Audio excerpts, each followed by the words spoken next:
Hey, good morning. Good morning. This is Marcia Weeks, and you are watching the Marcia Week Show. And this is the Saturday edition, guys, and it's a beautiful day. I always say it's a beautiful day. We had some rain this morning, but I tell you, the sun is peeking out, it's coming out, and it's beautiful. Where are you watching from?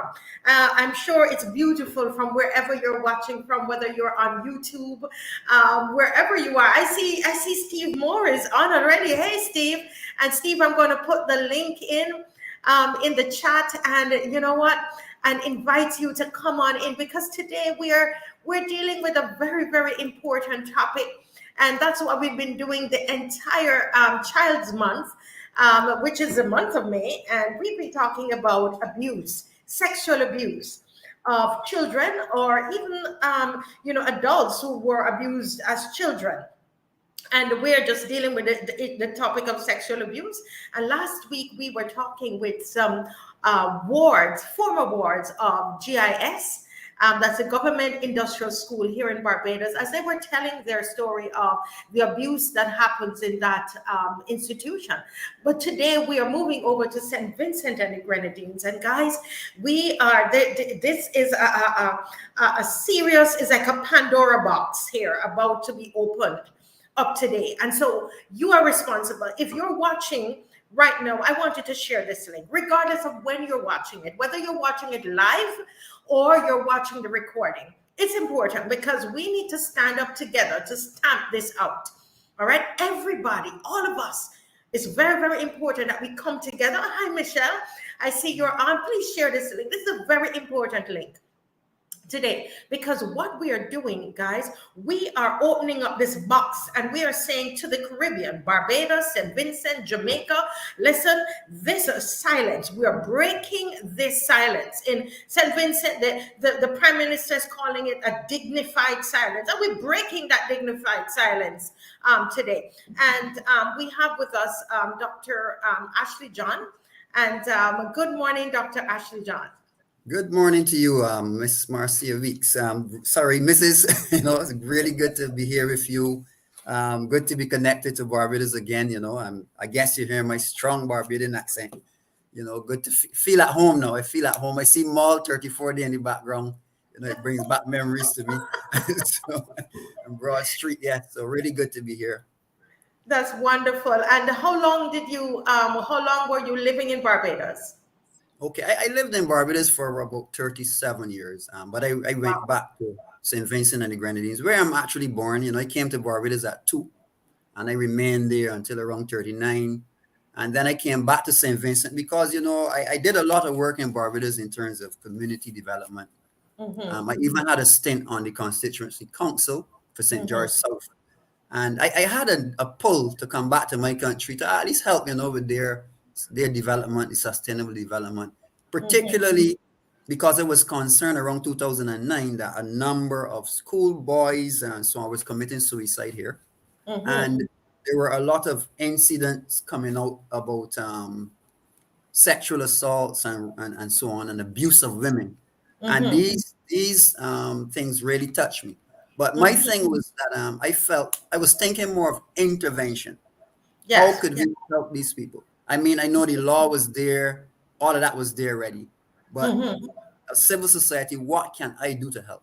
And yes, one of the things that I recall is that I said, okay, I'm an entrepreneur. I teach entrepreneurs now, a social entrepreneur. And then if we can teach persons that, how to earn an income, because one of the factors that came up was that a number of persons that were being abused usually are abused due to financial dependence. And if we can help these people to earn an income, build the skills and earn an income, then they don't have that dependency anymore. Yes. So as a result, they would walk away when they realize that these relationships become abusive. That was my first aim, to be quite honest. So I said, all right, let's target the younger people, the 18, 16, 18, 24 up there. So what started to happen as I started to do some life skill workshops, we do an assessment at the beginning of these workshops, who you are, where are you going, how do we get there together? And as we went through these different aspects of life skills, one of the things that struck out to me was that almost every single workshop I did, you would have a lot of young people crying. I mean, like crying, I mean, uncontrollably. And I was like, but this happening. Then when the workshop ends, they would come to me. Sometimes they would write a note and they would just ease it to me. And I would look at it during the breaks. And then, they would come to me. Some would come to me after and say they want to talk to me. This, you mentioned something in the workshop and this touched me because this is what is happening to me. And I'm going to admit this, right? And I must say this out of ignorance in terms of a lack of knowledge. At first, I was saying to myself, man, Sarah Horse has left. Yes, we're probably having some internet issues. So I will just hold for her to return. Good morning. I see Michelle Rouse. Good morning to you. Steve Moore. LaFleur de Yeah, Souza. so I'm back with just a little technical issue there, but continue. Can you tell, because it's important to understand your background and Right. the kind of work that you do in St. Vincent and the Grenadines. Hi, Corinne Trotman. Welcome, guys. I'm going to ask you to please share this live. It's very important what we're dealing with today. And so let's not, we don't want to be part of the problem. So if they're trying to silence us, we're going to share to get the word out. So Corrine, welcome. Udaline, welcome. Olufemi, welcome. And Michelle, welcome. Steve Moore, and all the others who are watching via. I see that people are watching via YouTube, and some are you're watching by more are watching by Facebook, etc., and even my personal page. So please share, but continue to give us the background, please. Keep going. Right. So thank you. So, as I started to interview these young ladies, I was a bit at first, in my naiveness, I must admit here now, and I apologize to the women for this. I felt as a male, yeah, right. They're making up these stories just to probably, they want to receive support or something, financial handouts and stuff. That was my thinking at first, to be quite honest. But what hit me was that it was so often it was happening that I decided, no, something is wrong here. There's too many people doing it, too many different people. They don't know each other. And something has to be wrong. So I started then to investigate these issues that were coming to me. And then I went to another, a church camp now, and I was getting some of these same things happening to people within the church. And this was way back in 2012, and I was a bit, it was a bit, it was a bit puzzling to me that even though I was doing a church summer camp, and you see, this is something that a lot of us don't understand, right? So a young lady is in the session and she's like, oh, I don't love God. I don't love God. Usually we would say, oh, use the devil, use this, use that. But how many of us stop to ask her, why do you don't love God? What is behind it? Right. So when the session was finished, I tell them, no, don't judge her. Let her say what she has to say. I went and I had a discussion with her. And this young lady said to me, because of what she said to me, this is why I am here today, to be quite honest. She said, that how could there be a God when all these years I've been watching my mother get beat, but, and nobody ain't rescuing her and nobody ain't doing nothing for her. And then you come telling me, but, oh, there's a God and there's a God. And she was this young teenager was confused, right?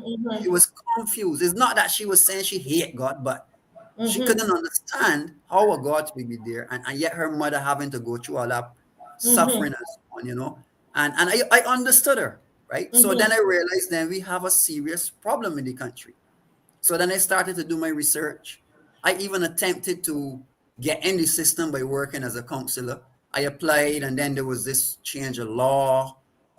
But the thing that jumped out at me was that one particular person, and I don't want to name them now, but they are a leading person in the island. And one of the things they said to me was this, that, oh, you will not make a good counselor in the family services because you are too emotional and you would break at the pressure. In my mind, I'm like, these people crazy. Honestly. I'm like, who would make a better counselor than one who can feel what people are going? One who is full of empathy, right? Who would be the better counselor? Correct. So I'm like, these people not ready yet. I tried to work along with the youth affairs. It was always these, it's like what I found there, to be quite honest, wasn't what I was accustomed to.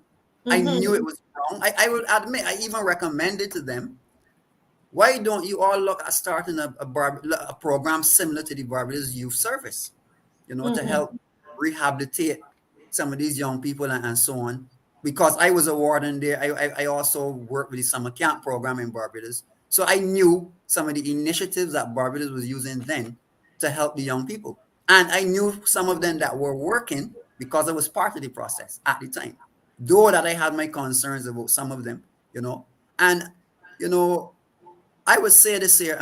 Recently, I was here and I picked up this case in Barbados from the government industrial school, and it was like, for me, it was like another bombshell because I watched how the people there were. A lot of people were like kind of like trying to shield this thing, even the minister responsible.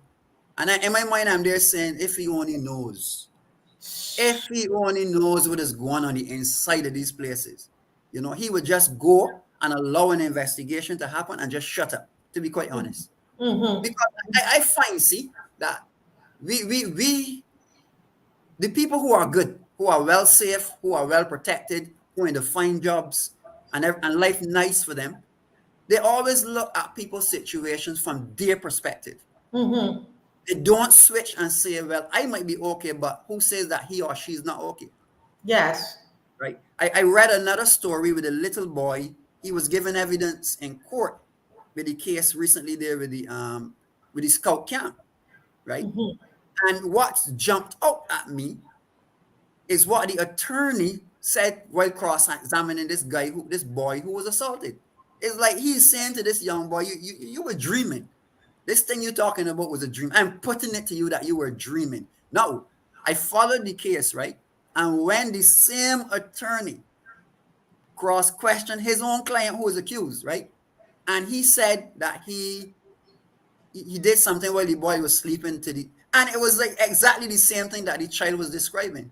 And here is now I'm not hearing him saying to his client, "Were you dreaming?" Mm-hmm.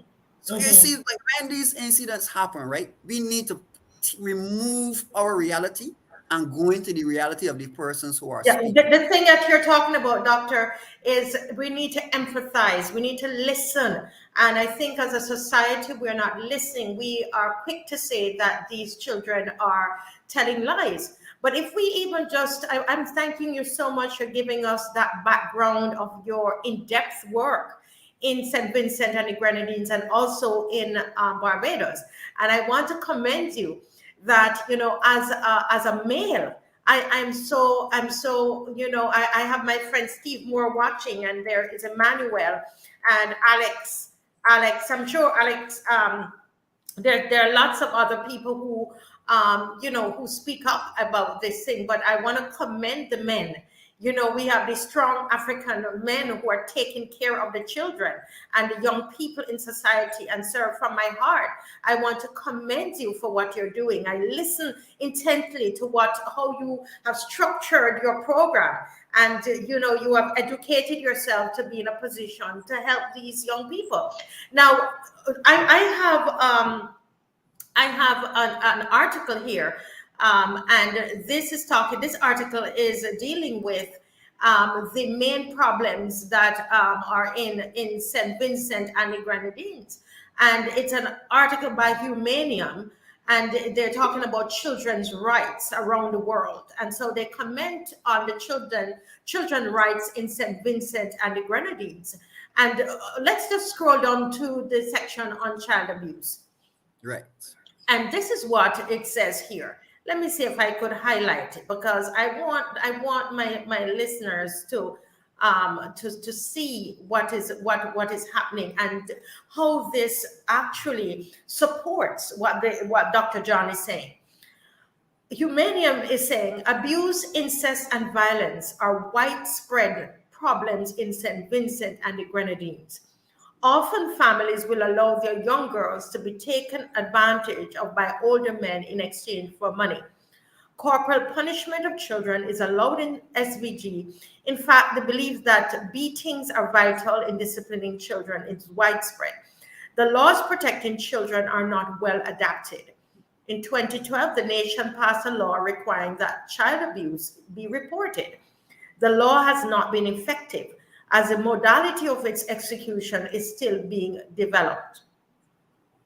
And they talk about the displacement of children. It goes on to say many families in this country are single parent families with a female as the head of the household, which is common in the Caribbean. 18% to 28% of children from low income families, as well as those from families where one or both parents have immigrated in search of work, are sent to live with friends or other members of the family for an extended period of time.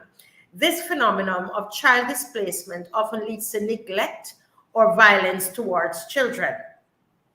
And it has stuff on child labor, etc. And I will encourage anybody to go to humanium.org, and you can see the full report there. Now, I'm going to ask Dr. John to just elaborate on this section of the report that talks about abuse, incest, sorry, and violence towards children, because we just had a little 7-year-old boy, I believe, who was found dead, and also a 17-year-old girl. And can you comment on that before we get into what this prophet is doing in Barbados? Go ahead, Dr. John. Yeah, I mean, just a in St. correction. Vincent. Correction. In St. Yes, Vincent. thank you. Yeah. Thank you. I think that the report summarizes what is happening here. We are in a dire state here when it comes to issues of abuse. I believe it is culture. And, what I have found in coming back here is, like, I was telling people that when I went to school in Barbados, right? I was at primary school. I attended like Eden Lodge Primary. We had to come to school every day, having read the newspaper, having listen to the news. We had to listen to the news every night. And when we came in on mornings, we had to give our report to our teacher, right, as a brief before we start any other subject. So I grew up. She taught us to be aware of what is happening around us. Now, here in this culture here, it is like most people here have to shut up. You're being told often, shut up. You can't speak. A lot of young people here don't speak like you would find a young person in Barbados. They're not accustomed to speaking out. Now, you would think that would have been there, but as I come through like the different agencies and ministries, I realize that everyone has this fear of speaking out about things that are affecting them. They would meet you, they will call me, they would inbox me. Oh, this is happening to me, that is happening to me. Why are you not speaking about it? Why are you not advocating about it? Why are you just sitting silent? But can I say to you, Dr. John, to be fair, this is what I'm experiencing here, even with some of our students, and where there is a fear in Barbados here as well. And I think that it seems like it is a thing that is throughout the region. And where our children, they're being abused, and they're afraid to speak up because they're afraid of the perpetrator. Not only the perpetrator, the systems and the people, because victim shaming, we have been taught to sit down and take that and shut up. That is slavery. That is slave mentality. If you look back at slavery, we couldn't talk back, right? But what a lot of people don't know is the constitution of each of these islands in the Caribbean gives us the same right. We have the right to voice our opinion on political, religious, or any issue that we have, as long as we don't speak irresponsibly. Irresponsibly means as long as we don't lie while we are speaking. Right. So you can speak on any topic as long as what you are going to present is truth, right? If it is lie, it could be seen as defamation or slander. Right. But once it is the truth, right, you cannot be penalized for speaking the truth. Now, there was a case here recently where the church a pastor decided to sue a victim. You imagine that, a pastor seeking to sue the radio station who interviewed a victim of abuse. And the court said clearly two things, right? In summary, the justice said, you are supposed to be you are a known public figure. And it's quite obvious that you will be scrutinized, right? Whether you like it or not. This is a natural thing. Secondly, that the church, has been failing victims of abuse, yet they believe that they have the moral authority to speak to the congregation. What the judge is really saying is this: they will stand on the pulpit and they will preach to you about all the sins that you commit, Right. right? But in the church, that the sins are being committed, touch not the Lord's anointed, or you pulling down the church, or you division. It is hypocrisy, and that is what have us, right? Mental slavery, because we don't think for ourselves. When things happen, we are not sitting down to find out, is this true? Was an investigation done? What Done. is the Yes. evidence saying? Not how I feel about it. Not if I think that, oh, this can't happen in the church. This can't happen by a politician. Look at Barbados now. You got a lot of lawyers now appearing before the courts for theft, right? I remember as a small boy, I used to hear a lot of people saying the take poor people land and stuff. Me as a small boy, that didn't used to bother me. But now look at what has happened because people decide, look, I am not taking that. And you know, that's a good point. When people decide, when the people decide, and I want those who are watching understand that the reason I'm doing the show, it's not because I have nothing else to do, but I want us as a Caribbean to reach at a point when we decide that we are not going to take this anymore. We are the ones that need to decide that. And I know, Dr. John, that there are some specific victims that you have been dealing with, and this is of a particular. I don't know if it's a particular church, so you can explain to us what is happening. There is a prophet, it appears, and I've heard we have testimonies, don't we, of some of the Yes. victims that we're going to play this morning. So I'm going to ask people to share the live because we have to reach a point again where we have to say that we are taking this no more, right? That's the point we need to reach at. So Dr. John, give us the genesis. How did you get involved with these victims of this prophet? Okay, so back in 2017, I had done a major matter where a prominent radio personality slash potential politician, I was counseling a client for over 6 months. And in that process, the client reported to me all the abuse that this was a young girl that she was receiving from this particular person. Now, my first thing was because of the state that she was in, depression and trauma, was to first of all work on her, right? To get her right first before I even touch the matter in terms of dealing with him. Because I know the system, it takes years and years, to go through the process. And while we're doing all of that, if we don't heal her first, she could become damaged more. So in doing that, I met with her and then she panicked because, she was overseas. She actually was, she snuck out to the island in fear. And you know what happens in these relationships, the constant, where are you? What are you doing there? Why you not here? Why you not there? And she panicked. So let's stop up. So this victim was a member of his church.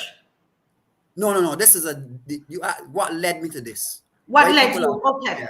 So okay. I dealt with the issue. The young lady came out in public, and then I stood up and defended her in public also. Okay, so what did she come out in public to say? She was being domestically abused, right?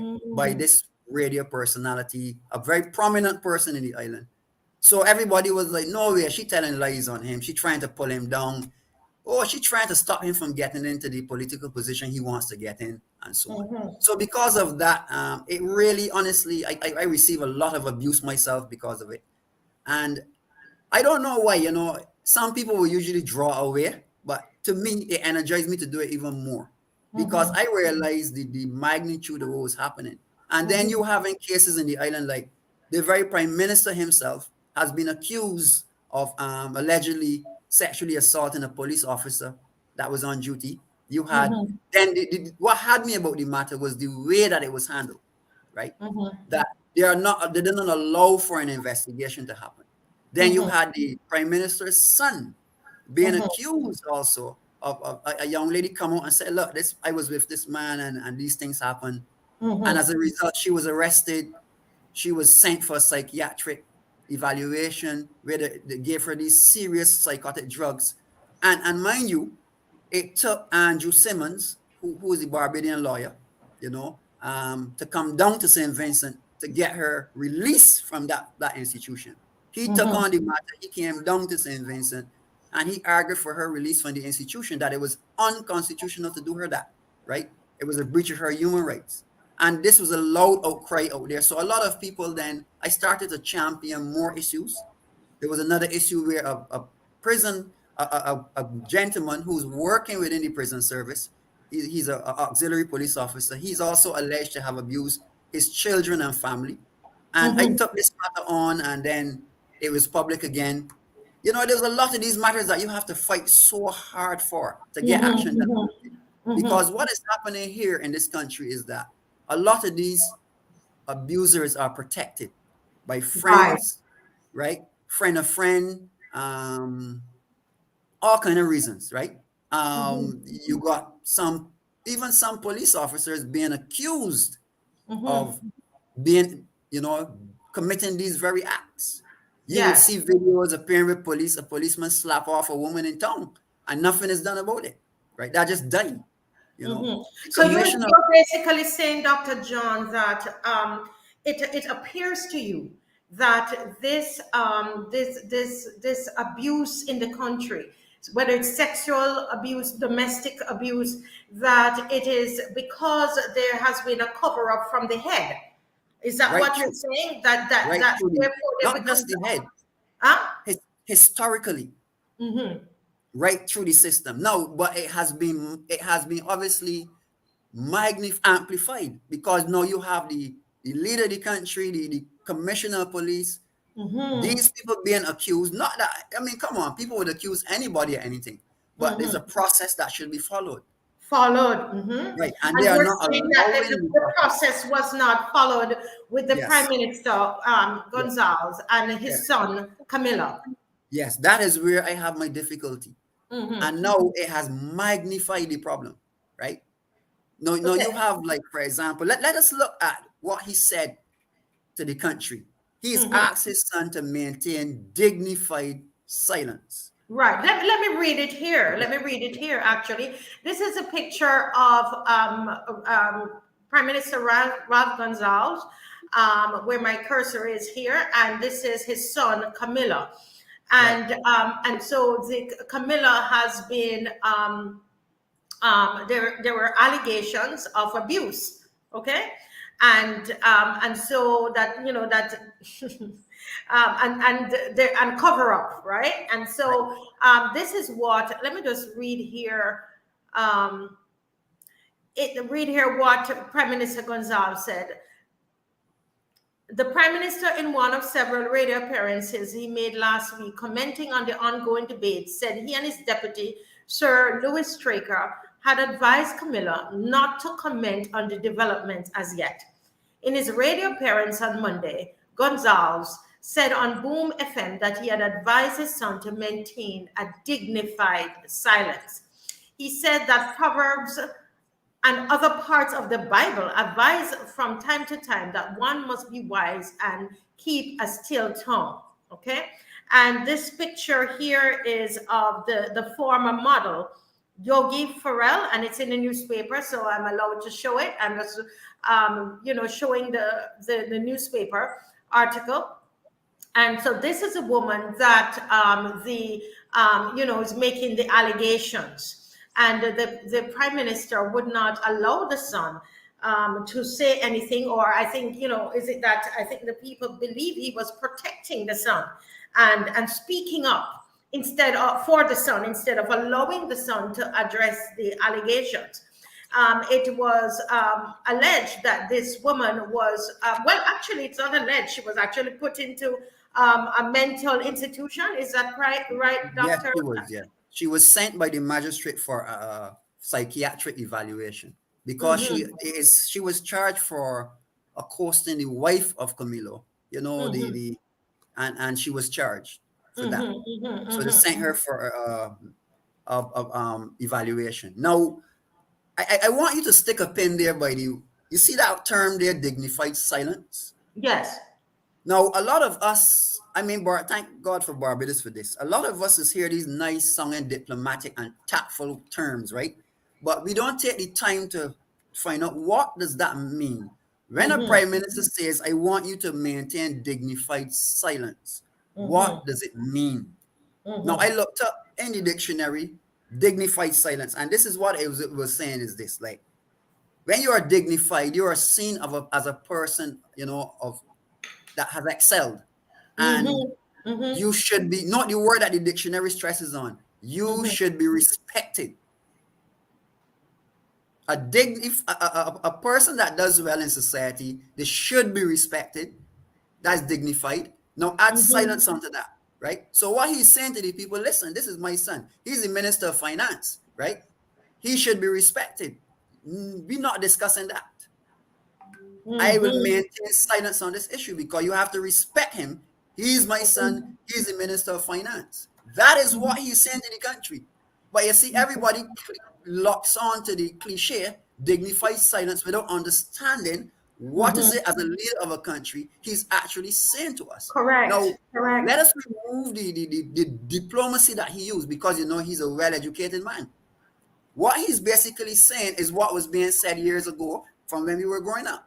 Shut Mm-hmm. up and take this. I am the man of the house. I am the woman of the house. I am the Mm-hmm. head of this institution.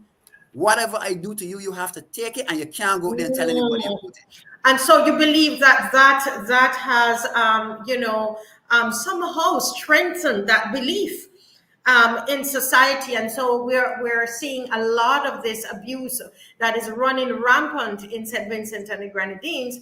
And the belief is, I've been doing a lot of research, Dr. John, and what you hear, the outcry is, if this is what is happening at the level of the Prime Minister and the Minister of Finance, it's now systemic. It's in the system of silence, because they want you to shut up and Correct. to bear it. I Not actually, not only that, not only that, the commissioner of police too.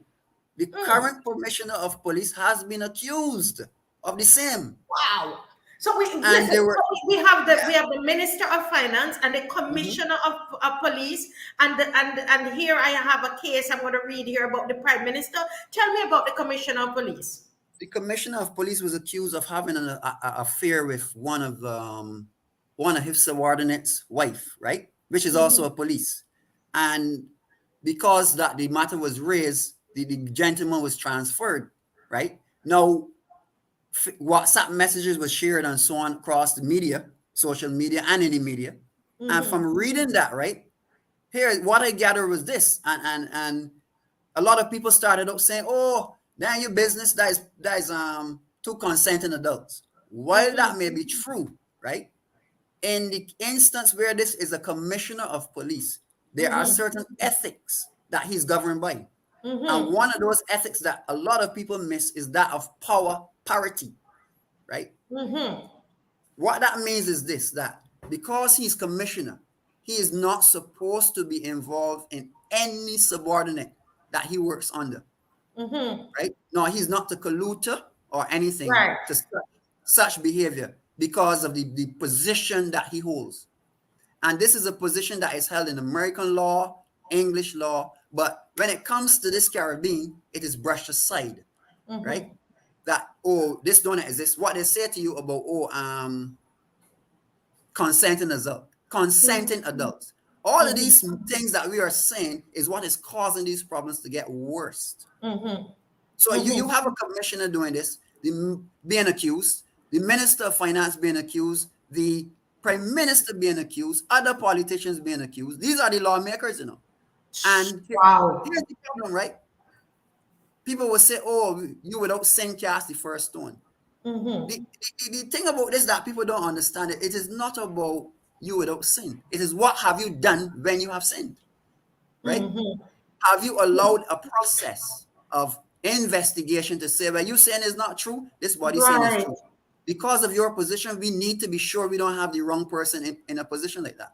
I mean, Dr. John, I mean, this is, I'm listening to you, and I could realize exactly why, especially these victims by this prophet, again, another person in authority, because people go to them, these are religious leaders, and they go to them because they need counseling, they need, they're in a position, and they carry a certain duty. And Precisely. so when you go, and so it's an abuse of their power.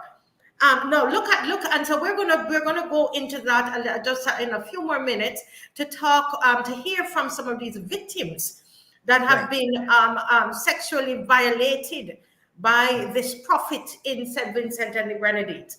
But let's listen, read a little bit here from the article, right? And this is Eyewitness News article. The and Mr. Cummings here, Mr. Cummings. And he's saying that Cummins said that while what the prime minister is trying to do on behalf of Camilla is not helping, but for persons who have common sense, he says it would lead them to believe that clearly this is an attempt to cover up. It is wrong. It is improper. It is not for the prime minister to explain what is taking place with his son. It is wrong. It's not right. It must be someone in an independent capacity. It must be someone that people would want to believe. And so that's what he's saying about the Camilla incident. He said that. Go ahead. Compare, let's look at a comparison, right? Mm-hmm. A child is saying that I was abused at an institution. And I'm using the case in Barbados. And there comes the minister. There's no investigation yet to determine if she's telling the truth or not. And he makes a statement swearing on behalf of the institution. Right? That is wrong. You know, that is irresponsible. And all of this is what is causing these things to happen. Right? Yes. Because they're telling you that they have a process. But when you go to implement the process on them, they are untouchable. And this thing has spread throughout all of the society. Every sector, every agency, every business place, every now it's in the church, and it stinks because the church is supposed to be the one institution in the world that when all else has failed, that should be the light that should be shining on the hill for all the others. Right? And when it has crept into that without consequence, that's the thing about it, right? Without consequence. We have a serious and as there's a saying that when the head is sick, the whole body is going to be sick. So this is what was alleged against the Prime Minister of St. Vincent and the Grenadines, right?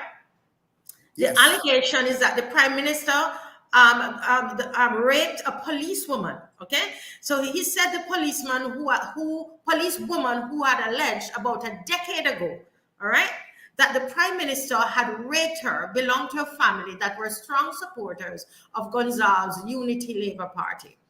Cummins said that the Farrell's mother and her other relatives who live in Lomans Bay have told him that they're the most strident supporters of the ULP. I have to note, Cummins says, how the fruit doesn't fall far from the tree. So the son was accused, and here is the father being accused. Asked to explain what he meant, Cummins said that the expression would be understood by anyone with common sense. He added, the father in the case of the police woman that was a very strong ULP family. In the case of Camilla Gonzalez, the young lady comes from a family that is strong ULP. And I leave it there. So I do not think that it is proper for the father to be discussing this matter, attempting to discuss it on behalf of the son. He says the people of this country need to know that they need to hear from the horse's mouth, because this is a matter not of a low-level public servant. This is a matter involving a senior government minister, member of parliament, the minister of finance, and the allegations are indeed serious. Okay, so this is something we're saying that the head in SVG, the head in St. Vincent and the Grenadines is sick. It's a sick head, and that is sickness, and that sore, that it becomes cankerous and it of abuse, and it's running rampant through all the different institutions and the people of power, people who are of authority. There is a cancer of abuse that is running because of the allegations, these allegations that have been left for years, just hanging over the prime minister of the country, the prime minister's son. And here we're being told by the head of the police, the chief of the police, what do you call him? Commissioner of Police, yeah. The commissioner, thank you. The commissioner of police. So there is this cloud of allegations that is hung over the prime minister, over the minister of finance, his son, and over the commissioner of police. And here it is now, we have this prophet. So talk to me about this prophet specifically now, Dr. John. Okay. Now, a matter was brought to my attention several weeks ago, but I wasn't well, to be quite honest, and I had asked him for some time. So I had an opportunity then to interview the young woman. She's about 22. And I will tell you this. When she told me her story, right, I felt that, look, this is not a small matter to keep hushy, and because I examined what steps did you take.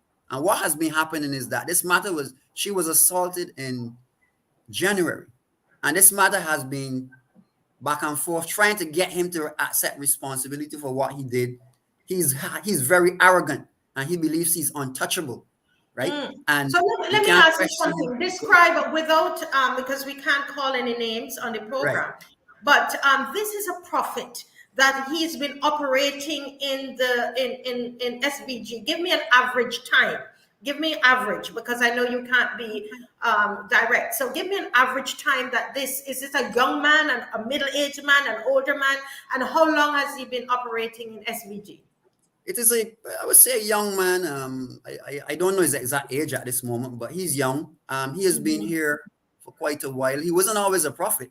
He was a music minister, from my knowledge. He was a musician in church, and then now he's a prophet at this particular church, which he's very popular. I would say that because they have made themselves public on Facebook, showing all of these different devotions and everything. Not devotions, sorry, deliverance services, right? This new phenomenon that have taken over us in the Caribbean, that people are not paying close attention to, that every single thing that is happening to us is a demon, right? And what I have discovered in this matter is that this guy, he has been grooming, right, a lot of these young women who believes that they are demonized. But from my training, I can tell you that a lot of these young women are traumatized and not demonized, right? They need counseling, and it is not necessarily demonic, as all of them are trying to, he have them believing that it is demonic. Now, I listened to a lot. So you're saying that this prophet is very well known in SVG, in St. Vincent and the Grenadines, yes. and they are on Facebook, and they are telling people that they have demons. So that is that how they get their victims? That they tell them they have demons, and then they have to come to do counseling or deliverance? Yeah, that is part of from all of the victims that I have been able to that have come to me and spoke to me. There's several patterns that I can see, right? So all of them always end up that this was somebody in need, either emotionally and financially. So there was a kind of both, right? They was looking for support, like to help them with the issues they were having, which they thought were all spiritual. And then they were also, I found that they were also in need financially. And that is not to say that, these are beggy women. This is a problem across St. Vincent because the salaries here are low. As you read in the first report, right, you have a lot of single mothers. The fathers are gone about the business, and they are left to fend with these issues, right? So they do have an economic crisis, especially for single mothers and women, right? So I understand that there will be those kind of needs. So they're reaching out for help. Many of them have been referred to. Because come on, if you understand the church culture, if you went to this particular pastor, prophet, whoever, and you found out something happened for you, you can go and tell somebody else. I mean, it happened with Jesus. Keep speaking. I keep speaking. Yeah. Yes. So this is what I realized happened in that case, in that they were seeking help, and that is when he used those opportunities to take advantage of them, as one young lady said. She said that one of the persons, the young lady with the first client that came out, right, the very first one. Now, I felt that because so many other steps were taken, and everyone was saying, this girl is a liar, this girl is a liar, this girl is a liar. from my experience and my training, I can tell that she had her faculties together. She was very clear in what she was saying. She was able to give specific examples, locations, exactly what took place. And, she was able to repeat this story more than once without any shift at all. And I would have to say that she would have to be a well-trained lawyer to be able to do that. And I use my expertise to test her story to see if there was, if she was lying. And then I asked her then to produce for me some evidence. There were other people involved in the issue where that, for example, there was a young lady who she said that while she went to this studio, she went for deliverance, she got the deliverance, but then she was told, I need to come for more counseling because they're still having problems, right?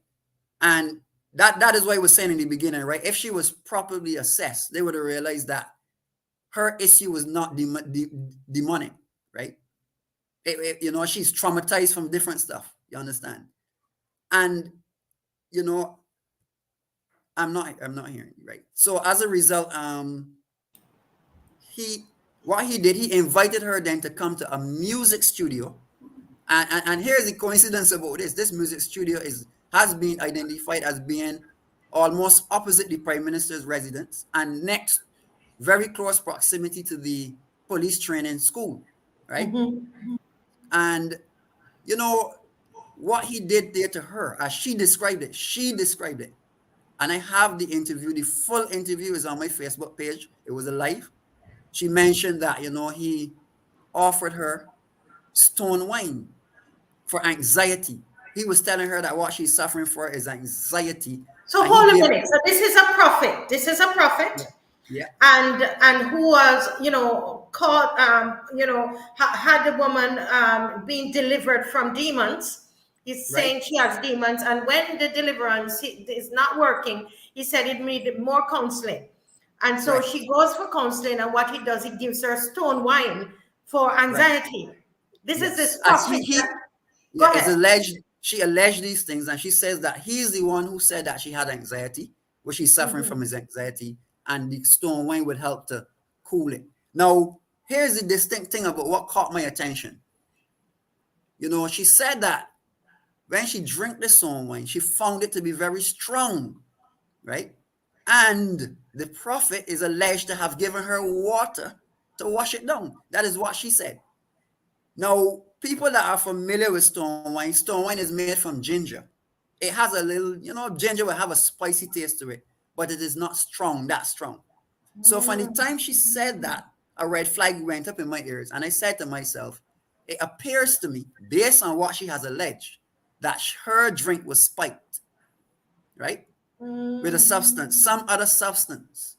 He spiked that drink with. The fact that he had to give her water to cool the burning from it. She said it was so strong that she had to use water.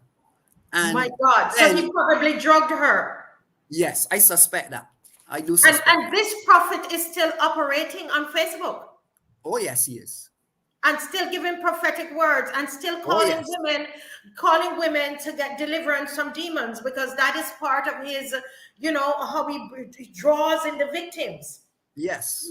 No, let me go a little deeper into it. Now, after she described what he wanted her to do, the nastiness, quote unquote, blowjob, masturbate him, then use her hand. She said he forced her. He grabbed her hand and forced her to masturbate him, and then she, when he cleaned up the ground after, and then after that, then she was like there. I asked her, what did you do at that point? Because you're thinking that, okay, something like that happened, she would let to speed out of the building. She said to me that, and it is there on the interview for anyone to hear her telling her story. She said that she just sat there. She couldn't move. She didn't know what to think. She was just like paralyzed, mentally paralyzed. Oh my God. So, and she went for counseling. Yes. Now to think get about the it, right? demon out of her, and she was now dealing with the demon who drugged her. Wow. Now listen to it now, right? Now she talks about, being diagnosed with anxiety, given stone wine. It was extra strong. I had to use water. And at the end of the episode, I couldn't move. That is why I had to be, Mm. I strongly suspect that she was drugged. Because any woman, I mean, I'm not a woman, but I know I work with these matters most of the time. They usually run off. They try to get out of there as fast as they can and as far away from the place. They don't stay there and just remain there quiet. So I believe. Now, she said also when she got home that her feet were shaking uncontrollably. I believe that that was the effects of whatever he gave her, right?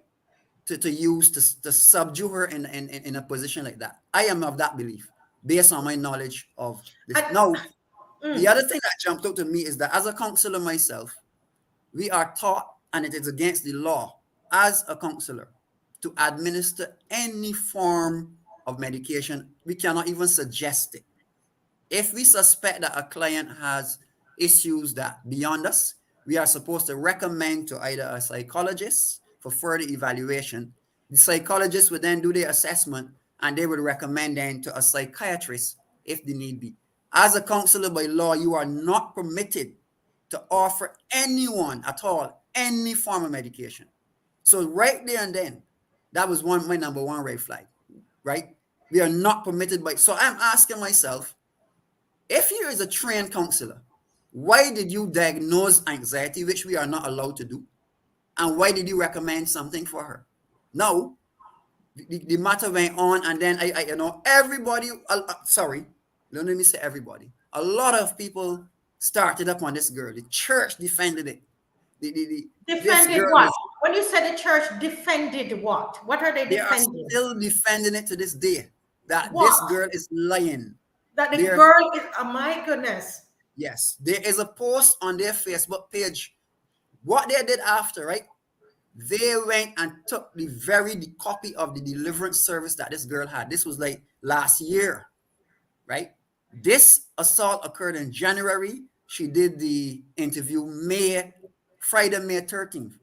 They went on their page after all of that occurred and put on the Facebook wall that young lady's deliverance, right? And a quote was under it to the effect, do not give what is holy to dogs. Do not throw pearls before swine, otherwise they will turn around and trample on you.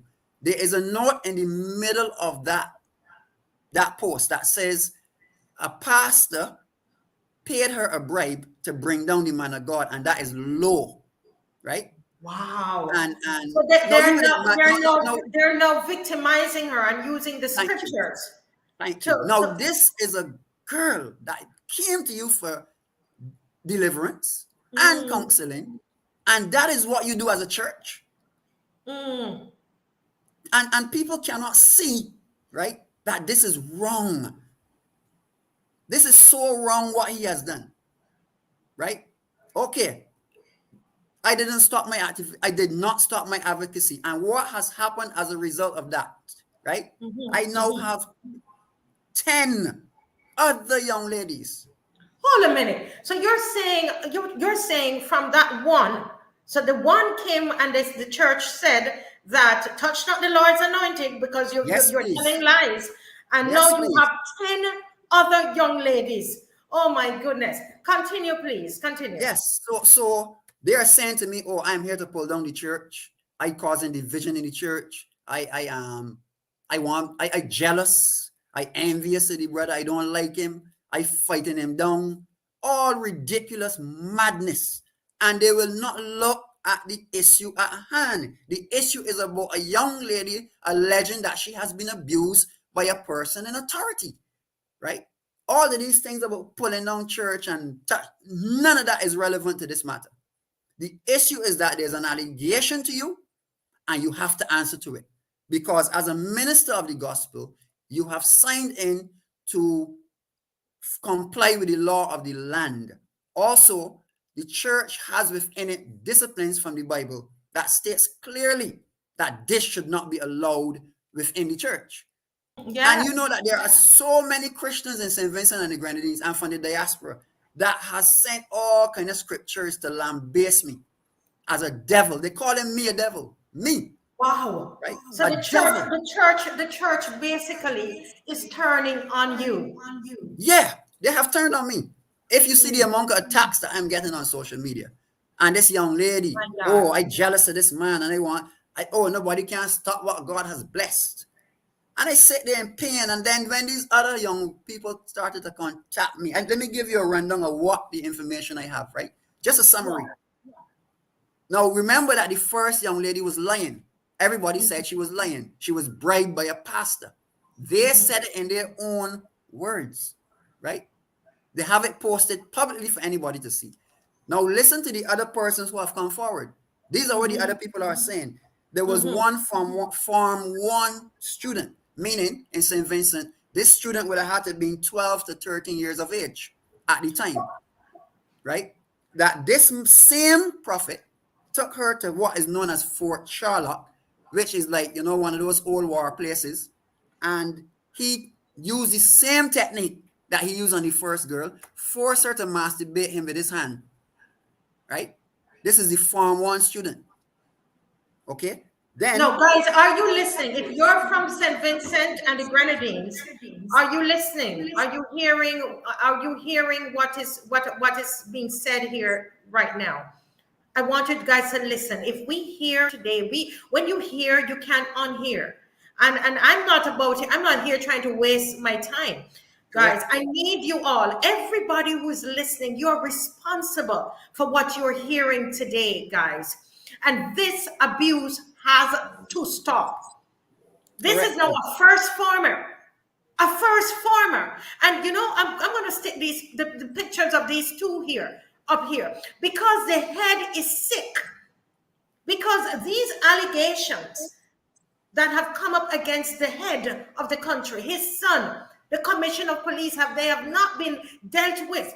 We're now seeing a pervasive thing happening throughout all levels of society, including the church, including and look at what this prophet is doing. So tell me about this 12-year-old. Tell me about this right. 12-year-old She girl. says that, she went to the church. She was going to the church at the time. He offered to buy her stuff, right? To help the situation. Now, I forgot, I omitted to say before, when the young lady did the interview, she said one did to me that he told her that he's very careful with girls because he helped a lot of them and they just come back and talk, right? Now, if you understand what the scripture that he placed under this girl's video on his page, right? Right there, and then he admits to what that young lady said to me. Because Mhm, when the scripture talks about giving what is holy to dogs and throwing pearls before swine, it talks about people, quote unquote, that are ungrateful, mhm, right? You help them and they turn around and they try to destroy you. mhm, He made the same statement to the very first victim that came to me. He made it to the second one and he made it to several others. So he's mhm, using that to psychologically paralyze them, right?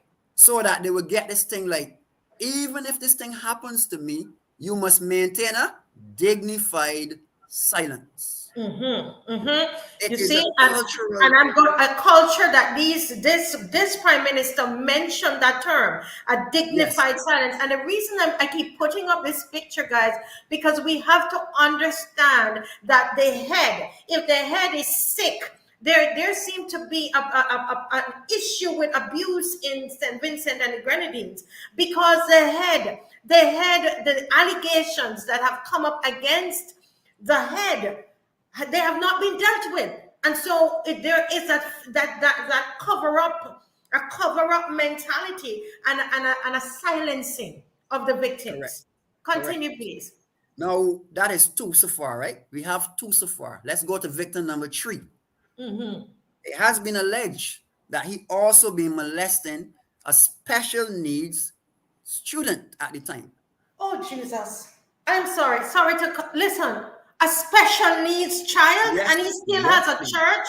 He is Yes, still please. operating a church.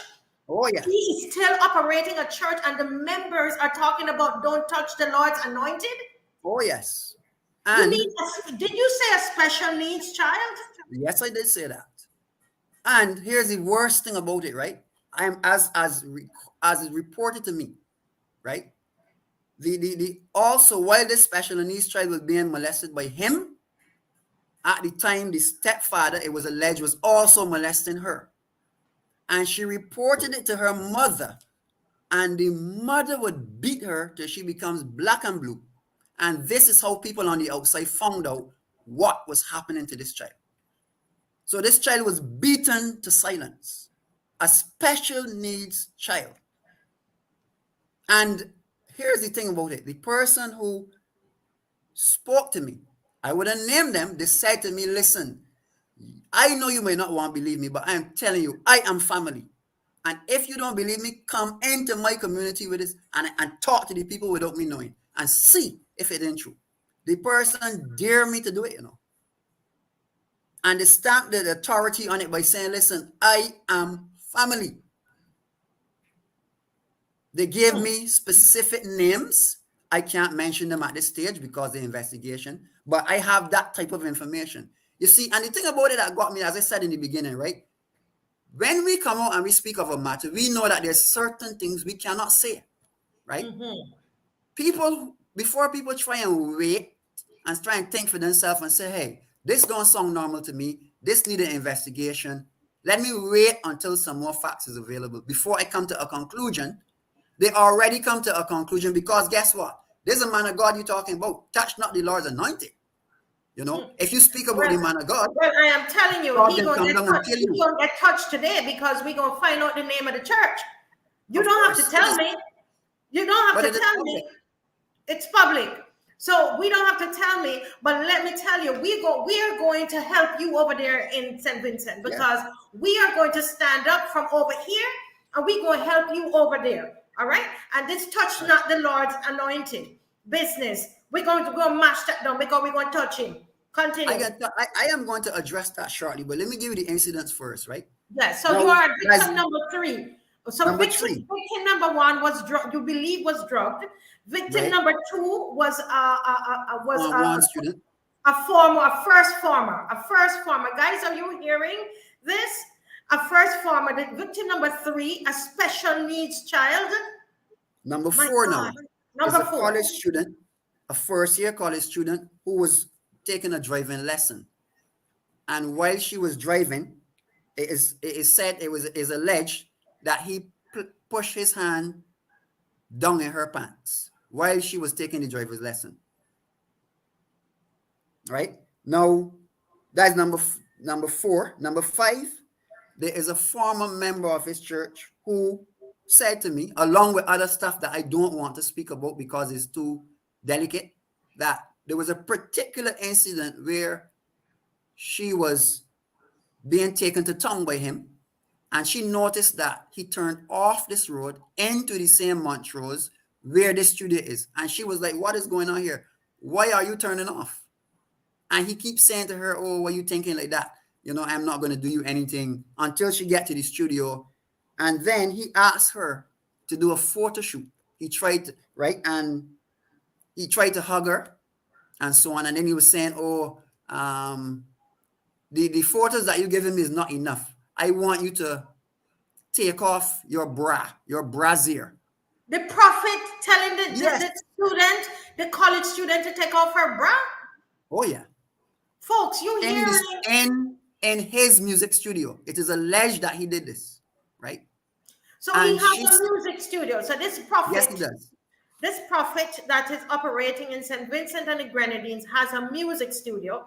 He also has a ministry that is on Facebook. The ministry is on Facebook, and he's using the Facebook to shame the victims that are speaking up. Continue, please. Right. Then he asked her to. She said that he was trying to reassure her, but why are you thinking like that? I'm not like that. I'm not going to do you anything. And he attempted to hug her, right? And then he started to lift her off of her feet. And she was saying, like, I am not comfortable with this. Why are you doing that? I'm not comfortable. And he kept trying to reassure her all the time. And then what she said at one point, what she had to do, she had to get her phone activated and call a friend. She called somebody, dialed somebody from the phone to pretend as if the person called her. So he was upset now because in the middle of his act, a phone call was happening. And he left the studio with her. He had to then remove her because she wouldn't come off the phone. And she said she did this to stop the sexual assault from happening. Right? Jeez, oh gosh. And then he said to her then that I think words to the effect that let me get it right. At a later point when it was inquired like why she came back home so late, you know, it was, you know, he was there acting like he knew, like he dropped her off so long ago, and he don't understand why. He's explaining this to the Guardian now, like, this is it. I dropped her off long ago. I don't understand why she's so late. Never telling the Ah, Guardian that he took her to the studio, which was not supposed to happen, and what he tried to do at the studio. So that is victim wow. number 5. That is only 5. We ain't finished yet. You know, there's And another.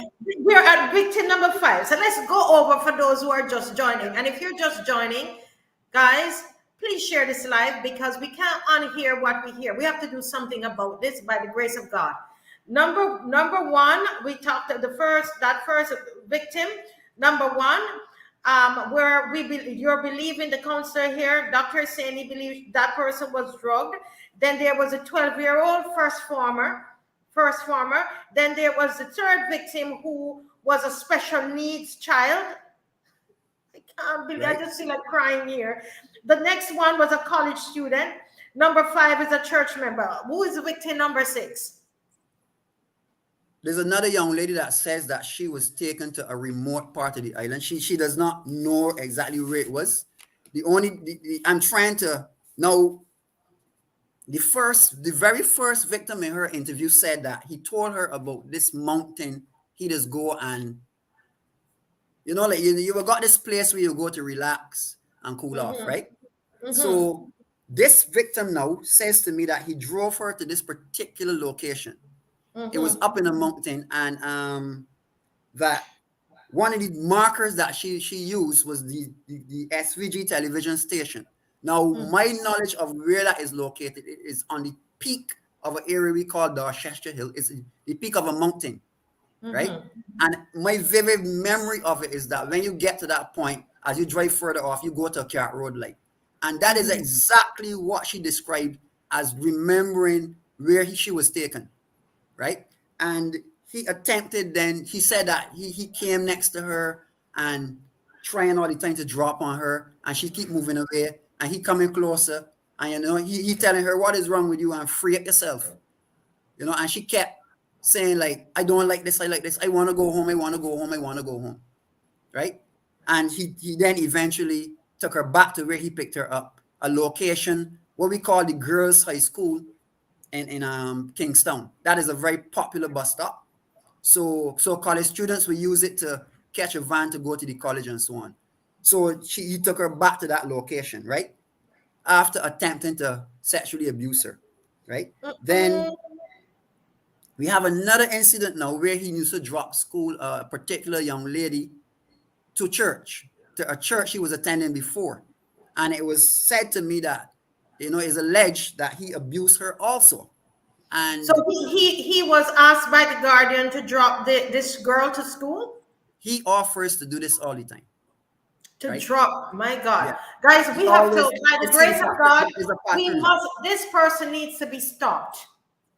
This person needs to be stopped, guys. You can't unhear this. Are you listening? I feel like vomiting then. I feel like vomiting.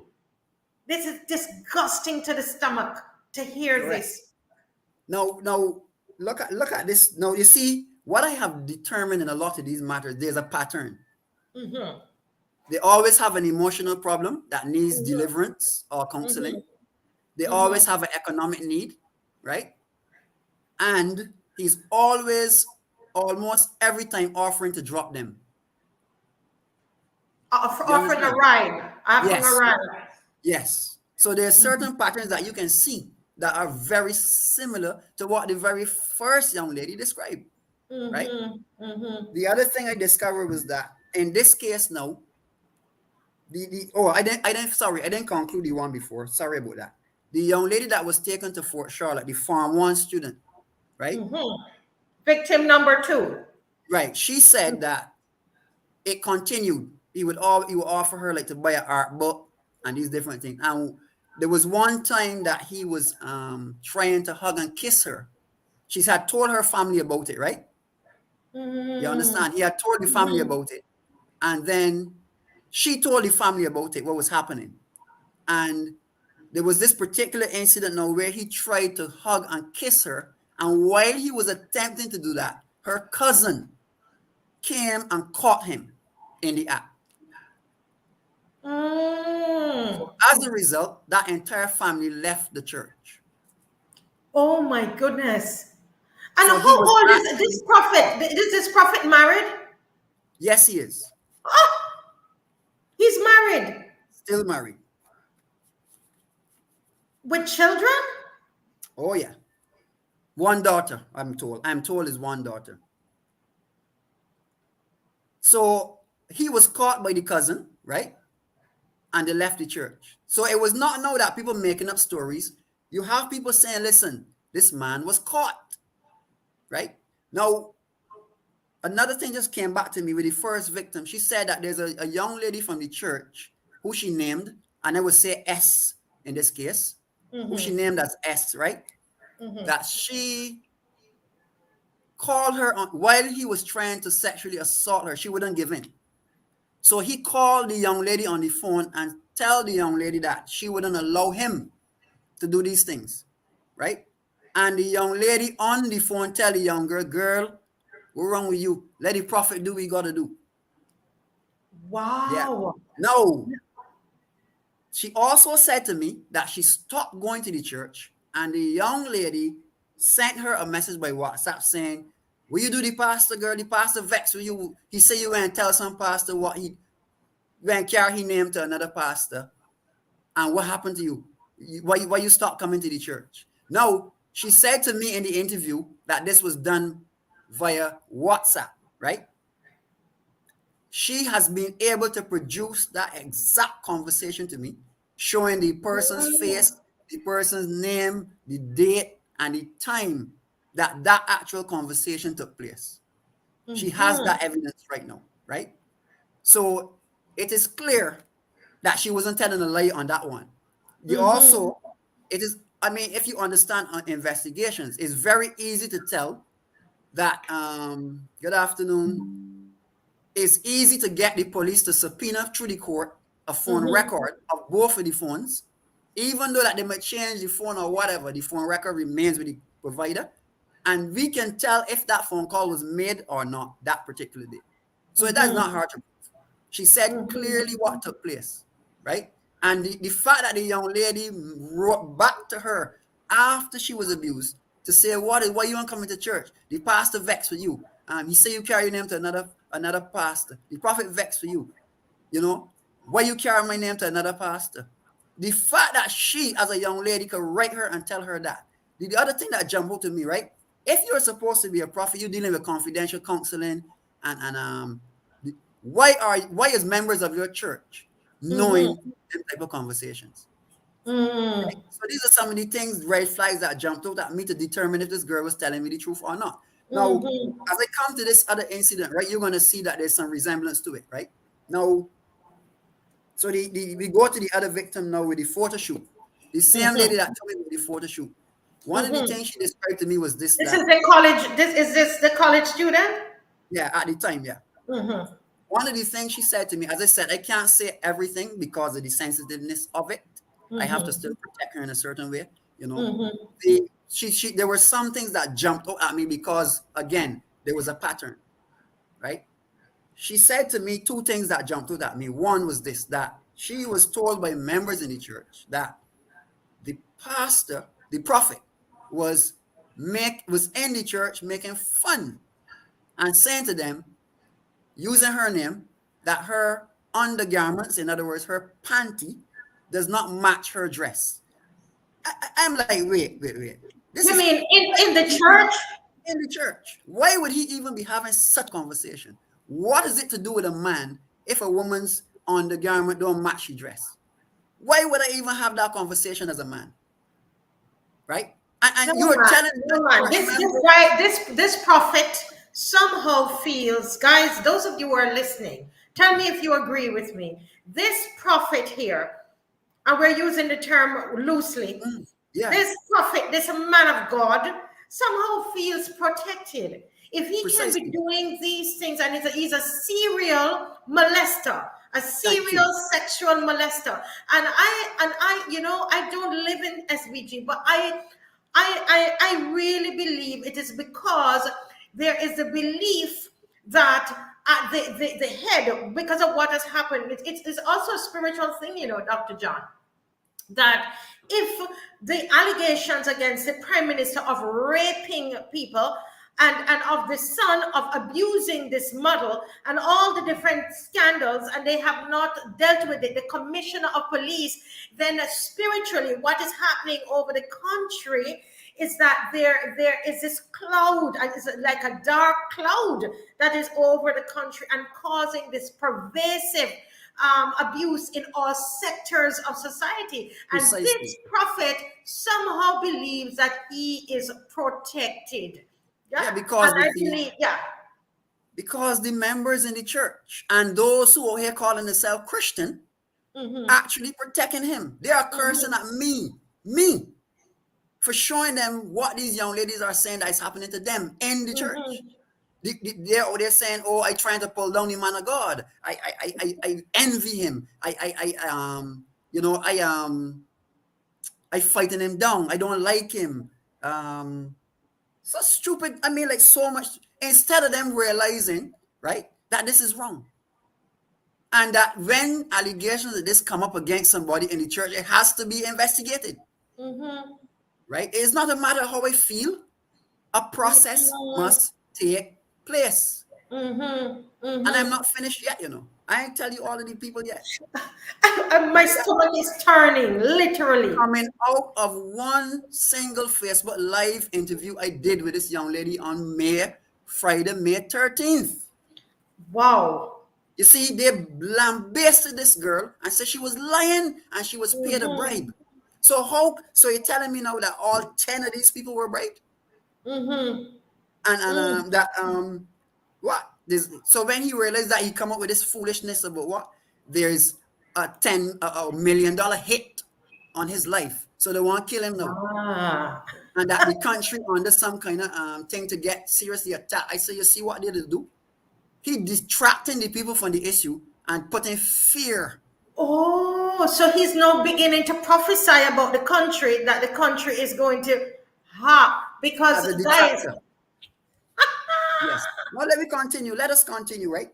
Now, the second statement that he made to this young lady that jumped out at me, right, was that when these young women go for whether it be deliverance or whether it be counseling, that what he does is he has what is known as a Noah van, right? So you know that usually these ministers travel with groups of people, right? When he has done deliver these people as he claims, quote unquote, or counsel them, he's coming back and telling the group that he's with, don't mind them, all them studying is man. That mm, is that is the type of person that they are, and they know, right? Members of that church know that this is happening, right? I have a message that was sent to me, right? And I will give you an example of it, right? I forgot to forward this one to you. Let me just get it for you quickly. and by the way, guys, we have some voice note from some of the victims that we're going to play, and I need you guys to share this live, share it. Very important that he has to come down. About touch not the Lord's anointed. Well, we're touching him today, and we're gonna stay on him till he come down. All right, Let me just I'm gonna investigate and get the name of the church that these allegations that are coming up against this prophet, and we're gonna get the name of the church and everything and bring it on here on Wednesday. Go ahead, please. now let me quote from you from a WhatsApp message that was sent to me by a concerned citizen. Now, this is a member of the church that is speaking, right? And I quote, wait, yeah, jokes. Is long time and nobody believes. His members don't. I know it started with a friend of mine who used to go to his church, and the girl wanted to blast him on Facebook, and a friend had told her, no, don't do it, because they would say you wrong and not him. Plus another member left concerning the same thing. Now listen to what I'm saying carefully, right? And the girl wanted to, and just the other day, a lady who I'm in a group with was telling us she met another lady and she was encouraging her, and the lady goes to his church and she told her he's not nice. He interfering with the young ladies in the church. And one of my co-workers from back home, his goes to his church, and I heard him with the same thing. But I don't like to go around talking the man of God, because the Bible said don't speak about them. He needs to be careful when he playing hero. Now, after sending that to somebody weeks ago, right? This is the startling thing for me, right? This same person, who I will not name, is now promoting to people, hey, our van coming around in your community this weekend, come out. It's freedom time. You see the problem that we have? Okay, so this same member who sent you that message is now promoting that. So the prophet has a caravan, like that goes around the community, and then they minister to people in the community. Yes. And that's how he also gets his little victims too. Correct. Yes. So understand what's happening here, right? You as a member, you know of 3 or 4 incidents that happen. You send it to somebody else out of concern after the first young lady spoke, right? And then you now come back weeks after to say, oh, come and meet this man. So you're saying to people, this man is clean. This man is good. This is a true man of God. You see the problem that we have there? And guess what, right? This is being done by a woman. Wow. A woman. A woman. So the religion, you see what religion has done to them?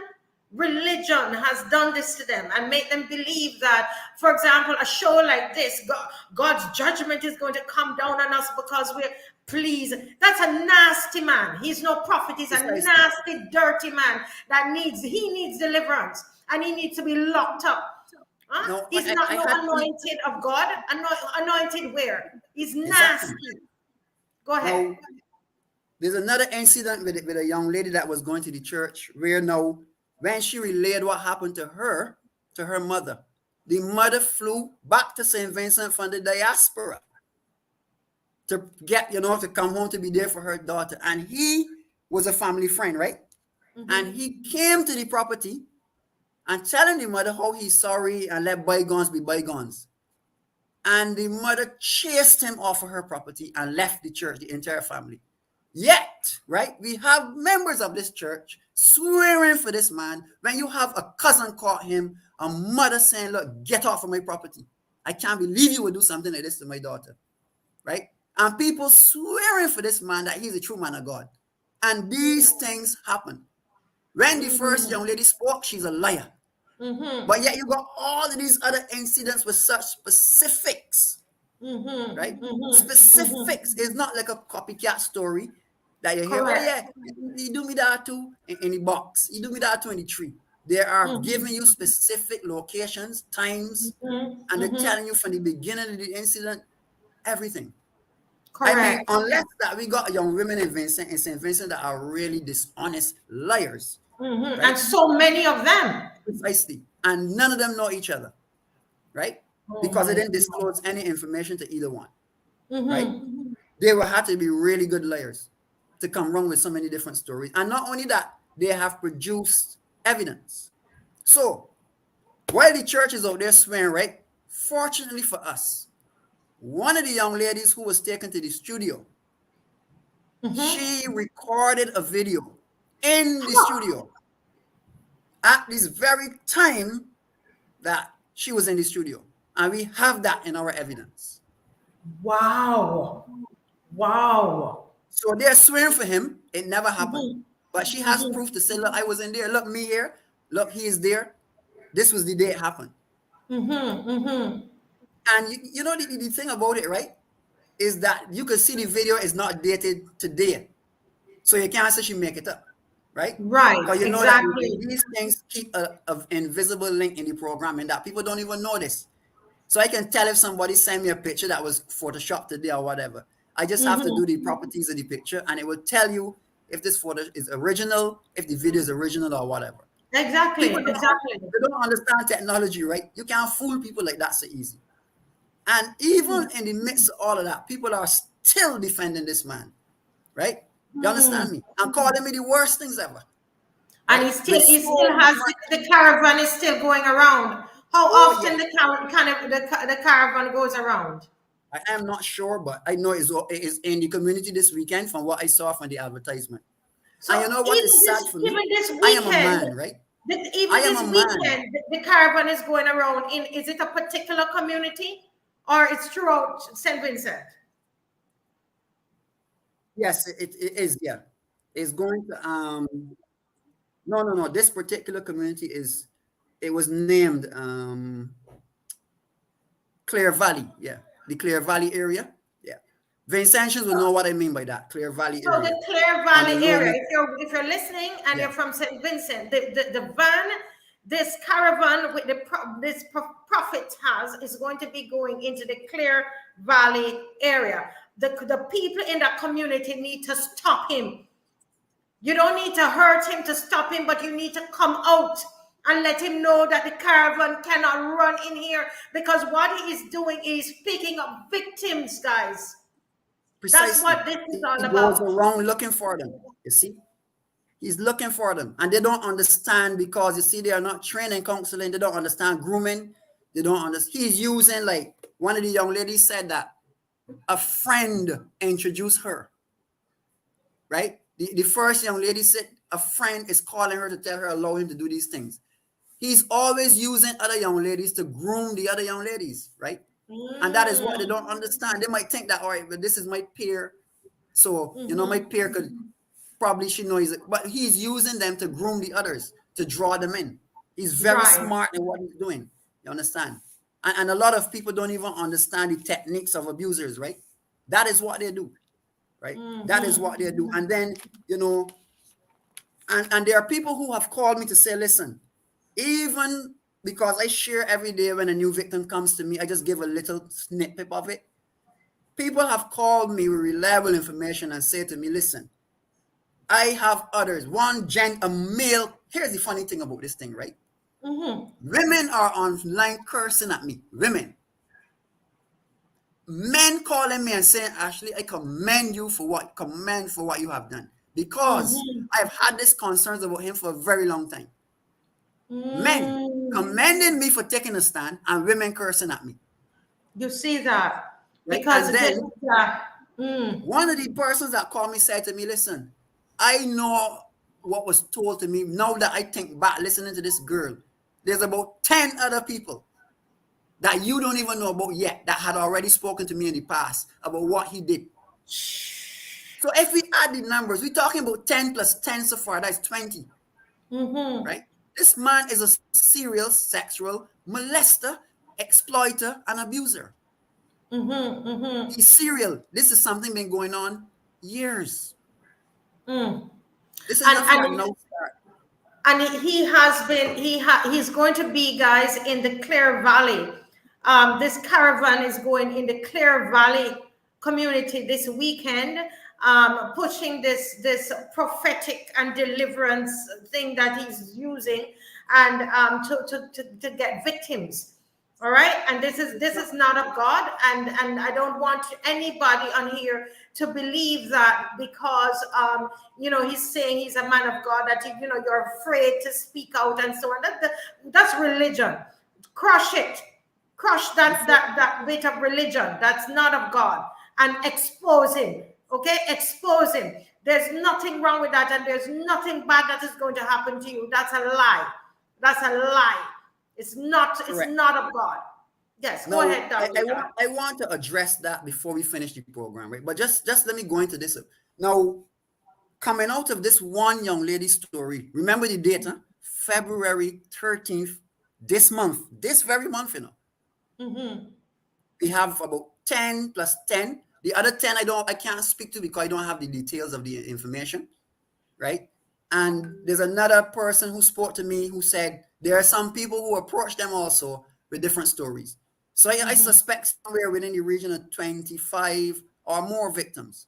Those are the ones that I am aware of, right? Now, certain things jump out to me about this matter, right? That one of the things was mentioned to me, he's very technological. So he loves to use his camera.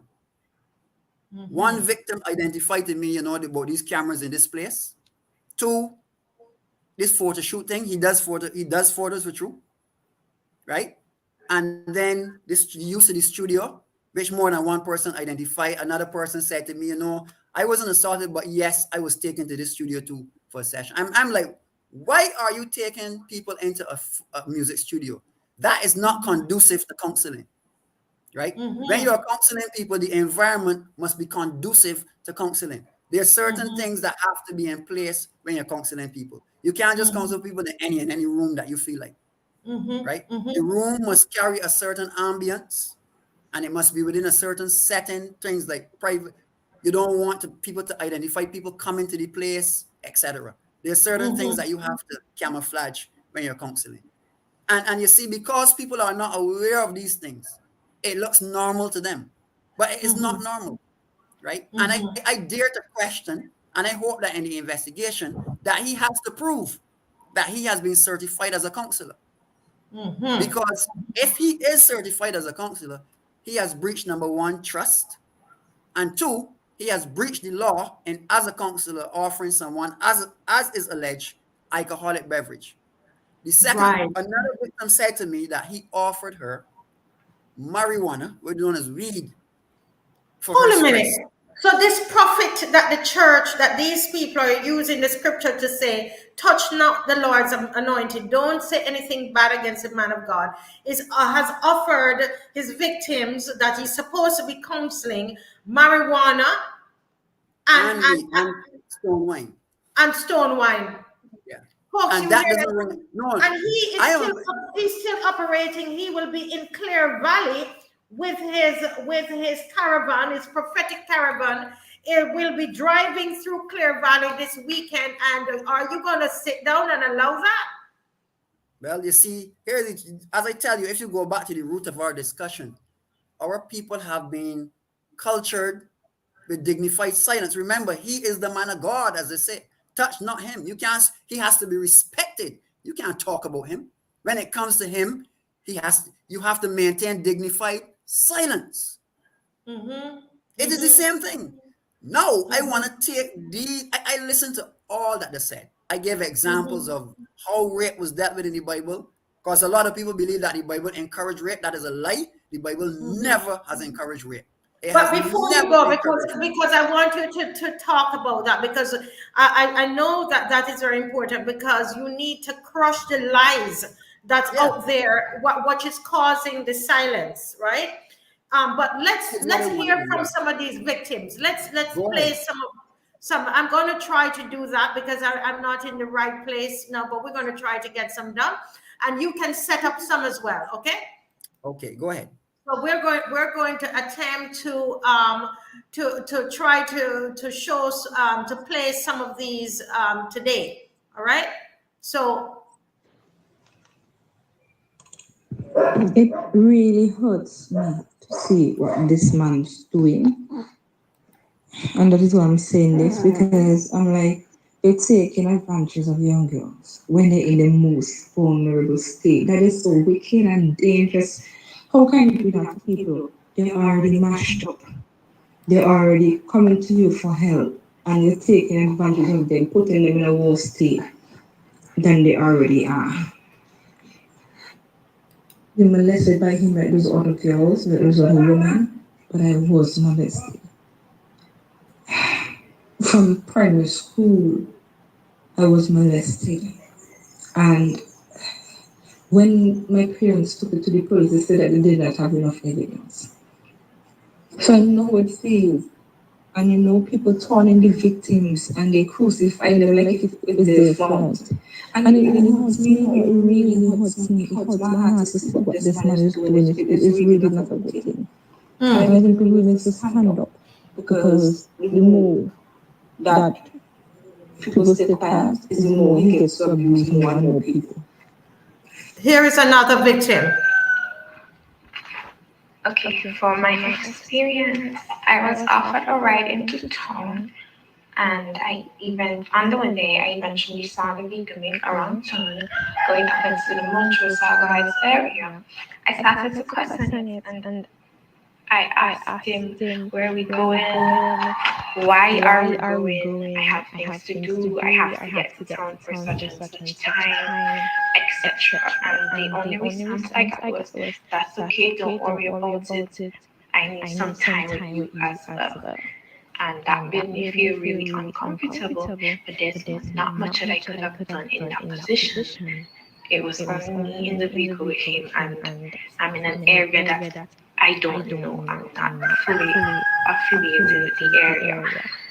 So when we got to the studio, I kept reinforcing that, the time is going, I have to be in town for a certain time. And he kept using the same line, "Don't worry about it. I know sometime I need to have some time with you as well," etc. I have confided in him. I had at that time already confided in him with other things that were going on in my life because I was in a really vulnerable state. I had a lot going on. I was suffering from a lot of mental health issues, which had caused me to be in and out of the hospital, and he was aware of this. So he eventually, while we're in the studio, he started to say that I'm looking very pretty, I'm looking nice. He's gonna take some pictures of me on the camera. I didn't really give a response. He started to take the pictures. As he was taking the pictures, he was asking me to do some very out of the way poses, and I let him know that I'm uncomfortable. They make me uncomfortable, and he started saying things like, "Okay, I don't want to make you feel uncomfortable, and I should know that he's not that type of person. So however I'm thinking of him, don't do it, etc." And then he started to proceed to give me a hug. And while hugging me, he attempted to lift me up, and I let him know, "Okay, but this is uncomfortable for me once again." And he was like, "Oh, it's just my mind. He would never do that, etc." He put me down and he continued taking the pictures, and then he asked me to take my bra off because it looks better without the bra, especially with the dress that I have on. That dress doesn't need a bra and stuff like that. And he even tried to reach over and pull my bra, and I said, "No, I'm uncomfortable. This isn't needed." While he wasn't looking, I took out my phone and I put on a quick data plan, and I called one of my friends and made it look like she called me. I eventually got to leave the studio because he was uncomfortable with me being on the call and him being in the background. So we left the studio and he took me to town, and I was in a bit of shock because I really didn't expect it to happen. I left home with the intentions of going to town, and all of that just happened. And as much as he said, "Oh, I know that he would never do this," and "Oh, he would never want to make me feel uncomfortable," that's how I felt. And I don't think anybody should tell me how to feel. If you're doing something and I feel when my feelings are valid, and at the end of the day, you can't tell someone how to feel based off of what you've done to them. As a young woman going through things like this, it is hurtful.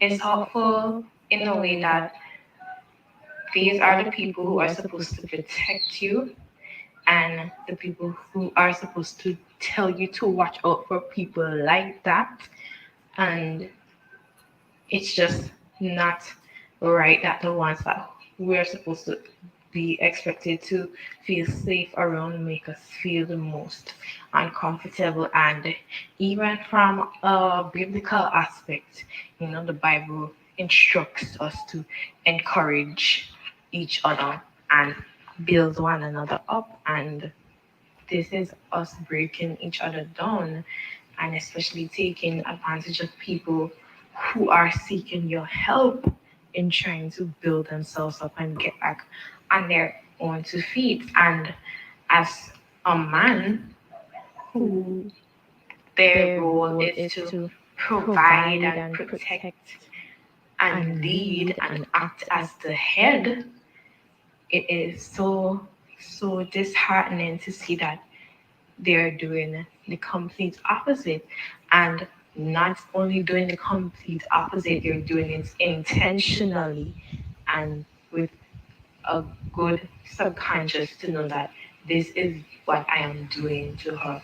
And as a father figure to a daughter, who I'm sure you would never want this to happen to your daughter, it's really puzzling because you have to think of things like, oh, what's gonna happen to that little girl?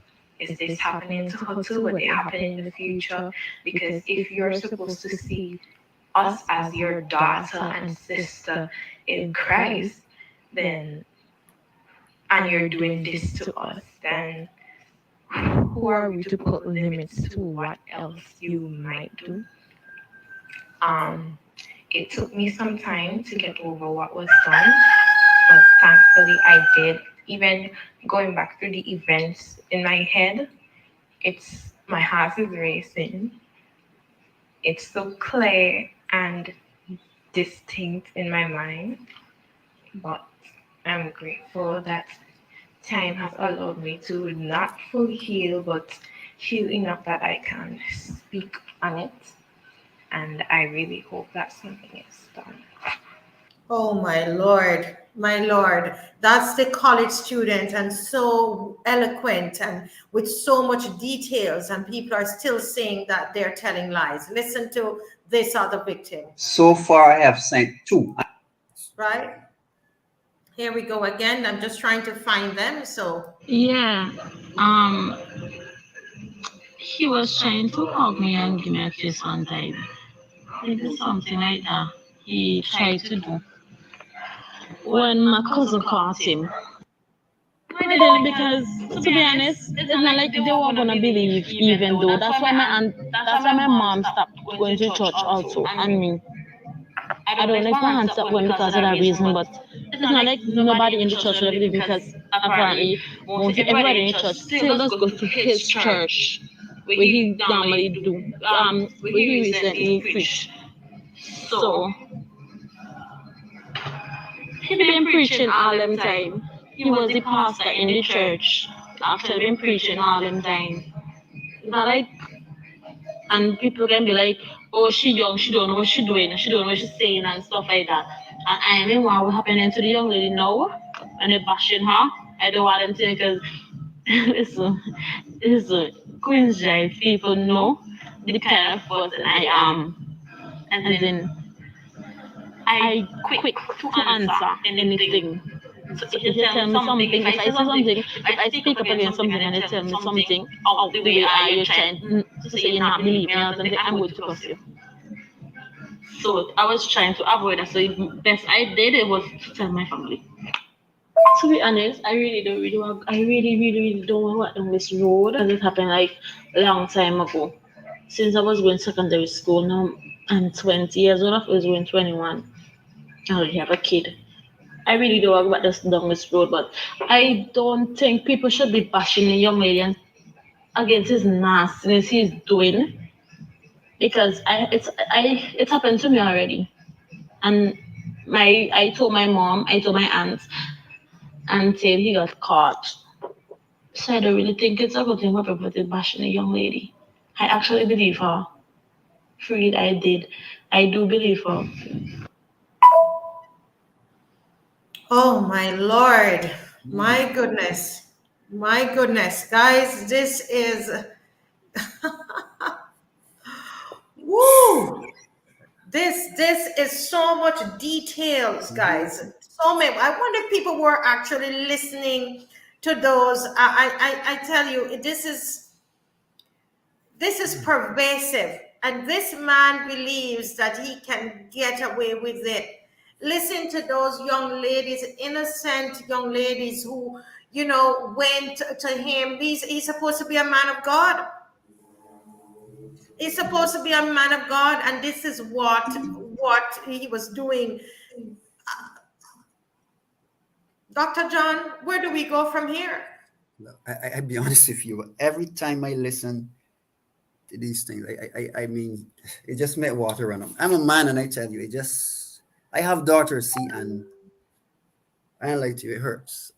I mean, because I have spent hours listening to these young women, they have kept, I must say one thing, they have kept in contact with me. I followed up with them to make sure they're okay.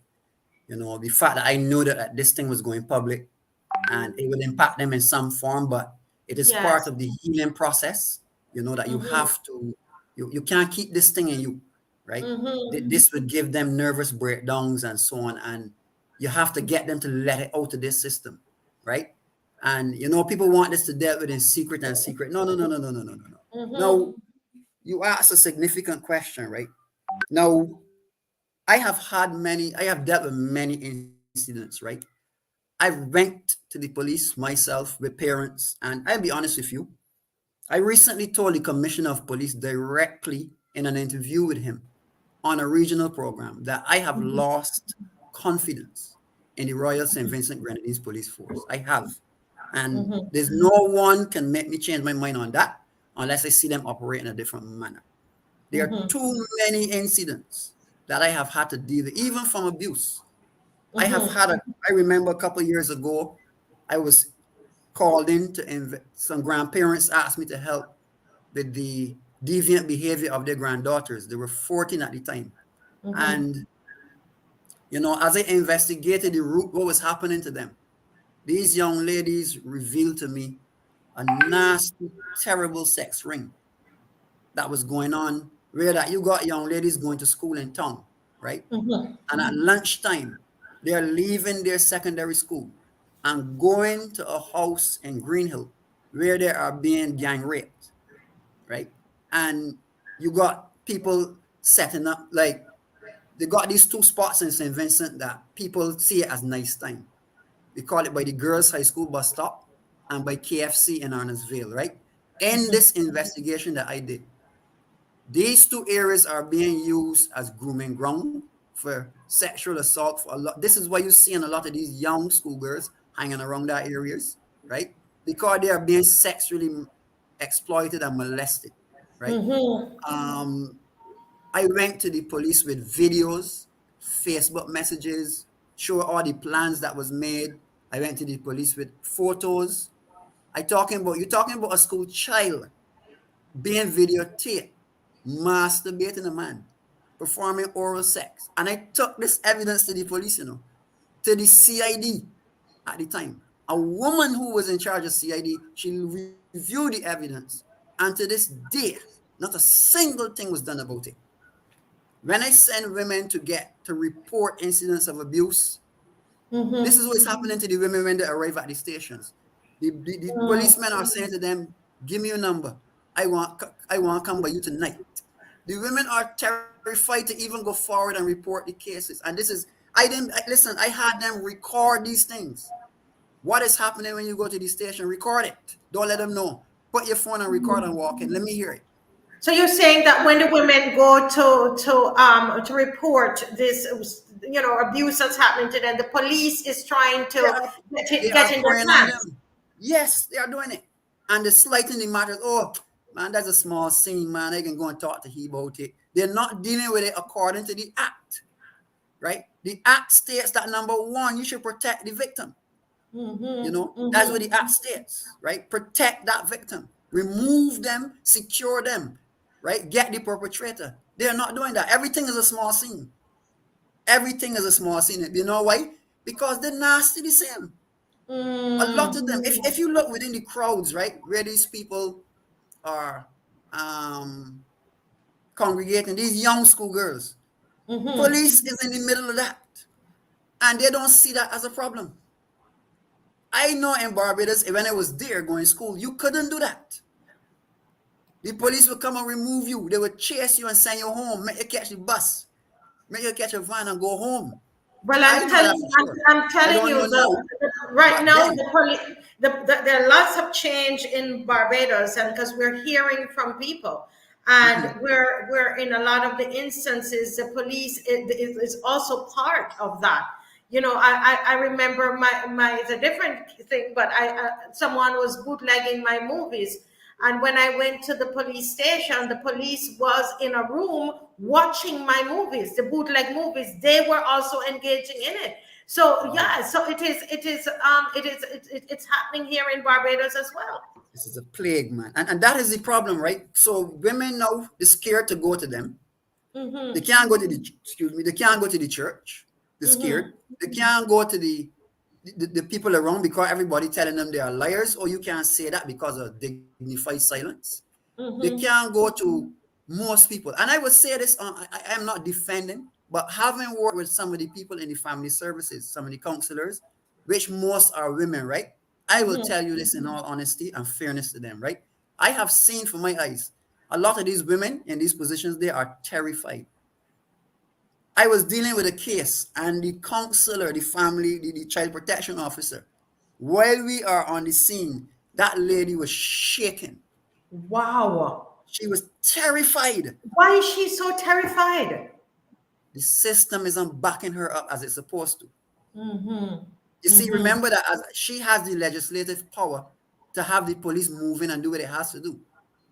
But in most cases, these people know one another, right? And they don't deal with it.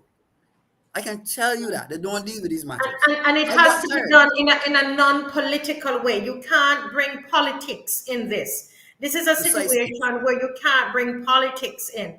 And that's why I think that the Vincentians need to demand something more from the leader of the country.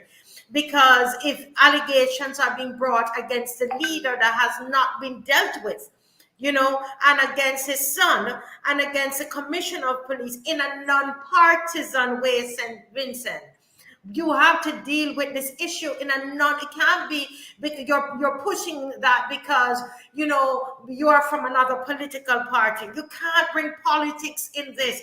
These are people's lives. We're talking here about people's lives.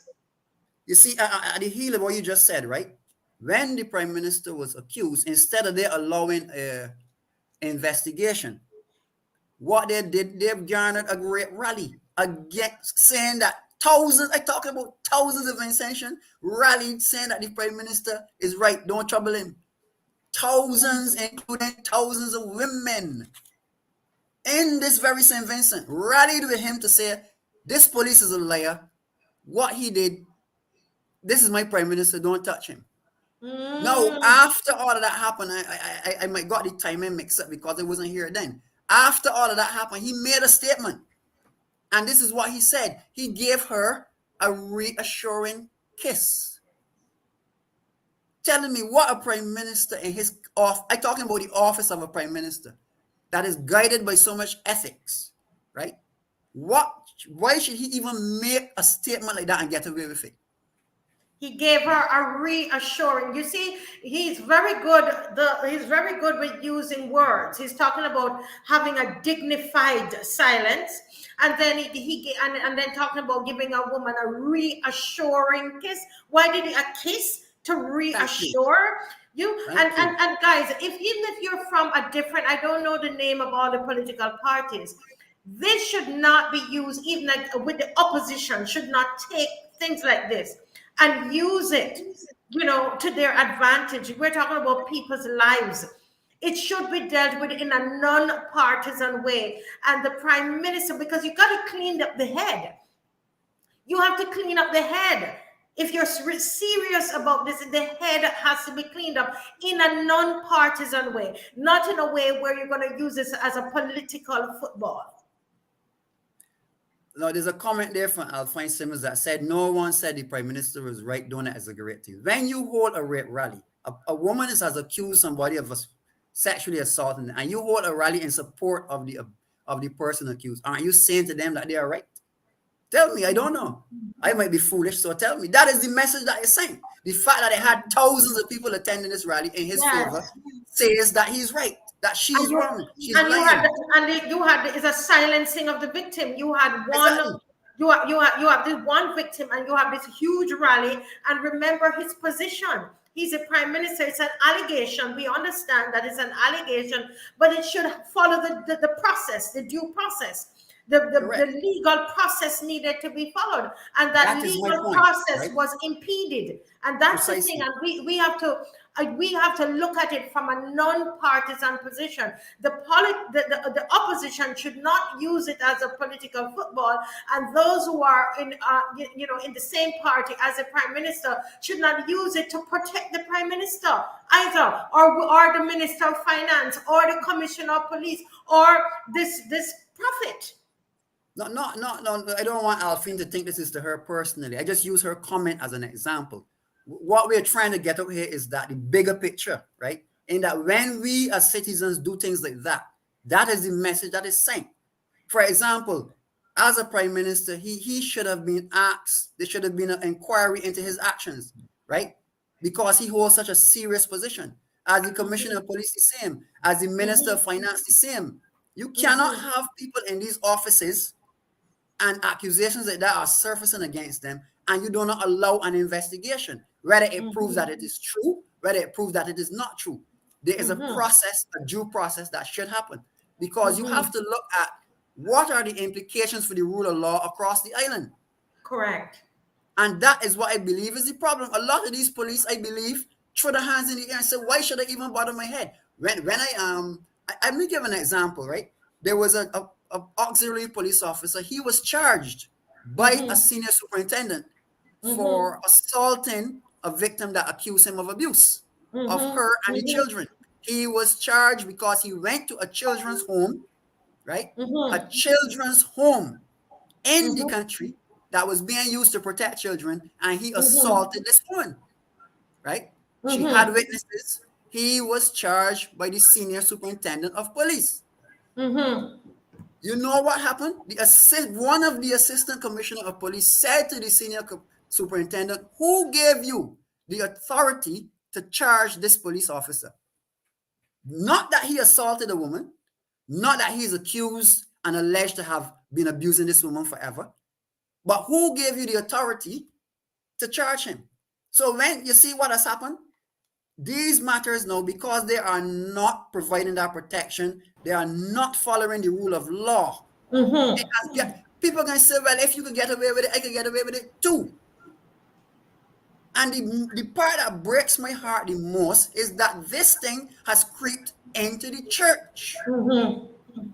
Which is supposed, listen, as much as people talk, the church is supposed to be the watchdog of our society. And don't let anybody fool you about it. Politicians know this well. Do your research and see. It is the church that started the whole civil society movement. It is the church that started that process. When they want to get the most voters in any country, right, is from the church, the majority. Because guess what? Most church people will comply. They wouldn't really fight, because a lot of them have been taught wrong. And that is what I want to address before I leave here today. I took a lot of there's a comment here though that I think it's important. That Afine Simmons, hi Afine, and she's saying, I'm saying when you say women supported the PM, you need to be careful, because that isn't true. The thing is, I think because Afine is saying that she doesn't support that kind of behavior, but Afine, I think he's speaking generally and saying that there were lots of women, because there was a rally, and as you said, you weren't at that rally.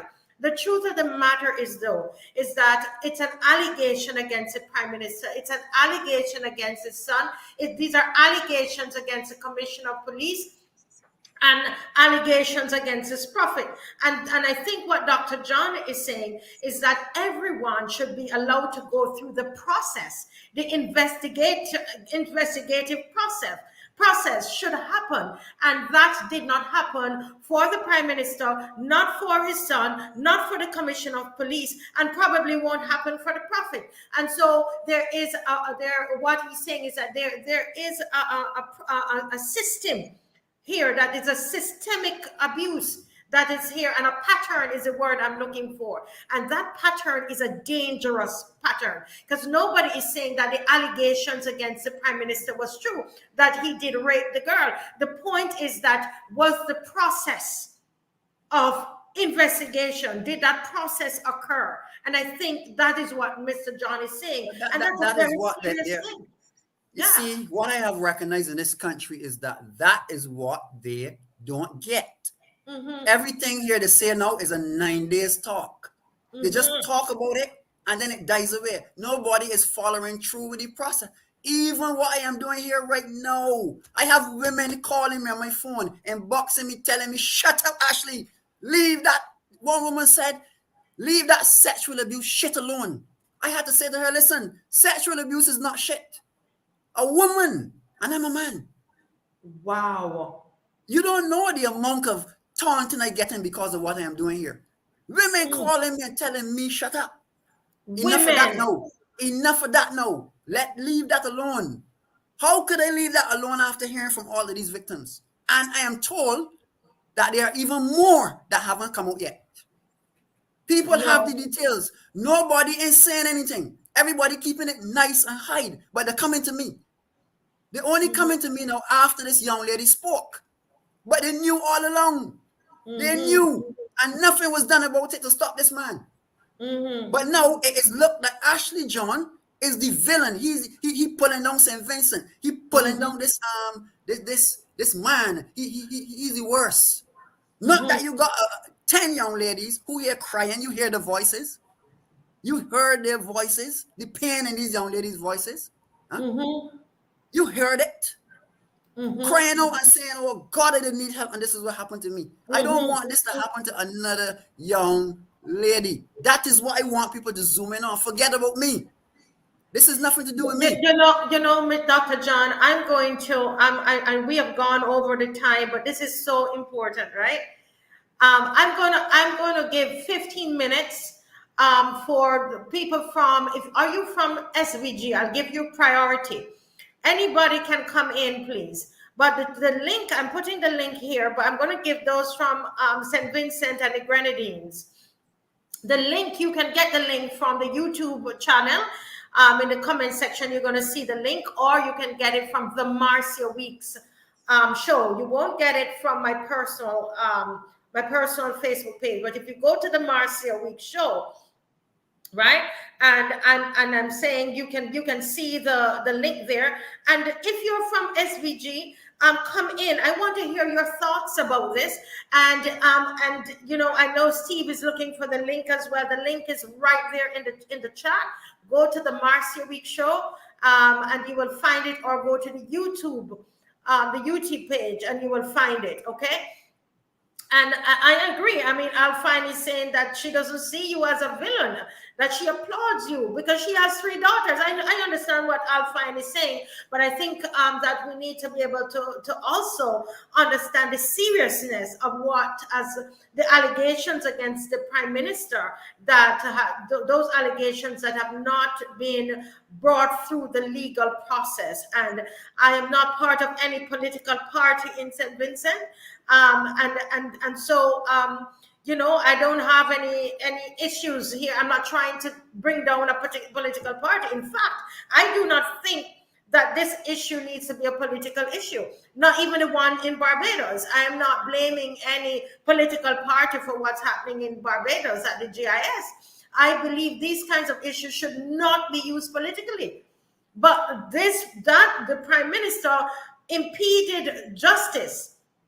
The process did not occur, and it is leaving a pattern and developing a pattern of systemic abuse within various sectors of society in St. Vincent and the Grenadines. And I think that's what Dr. John is saying.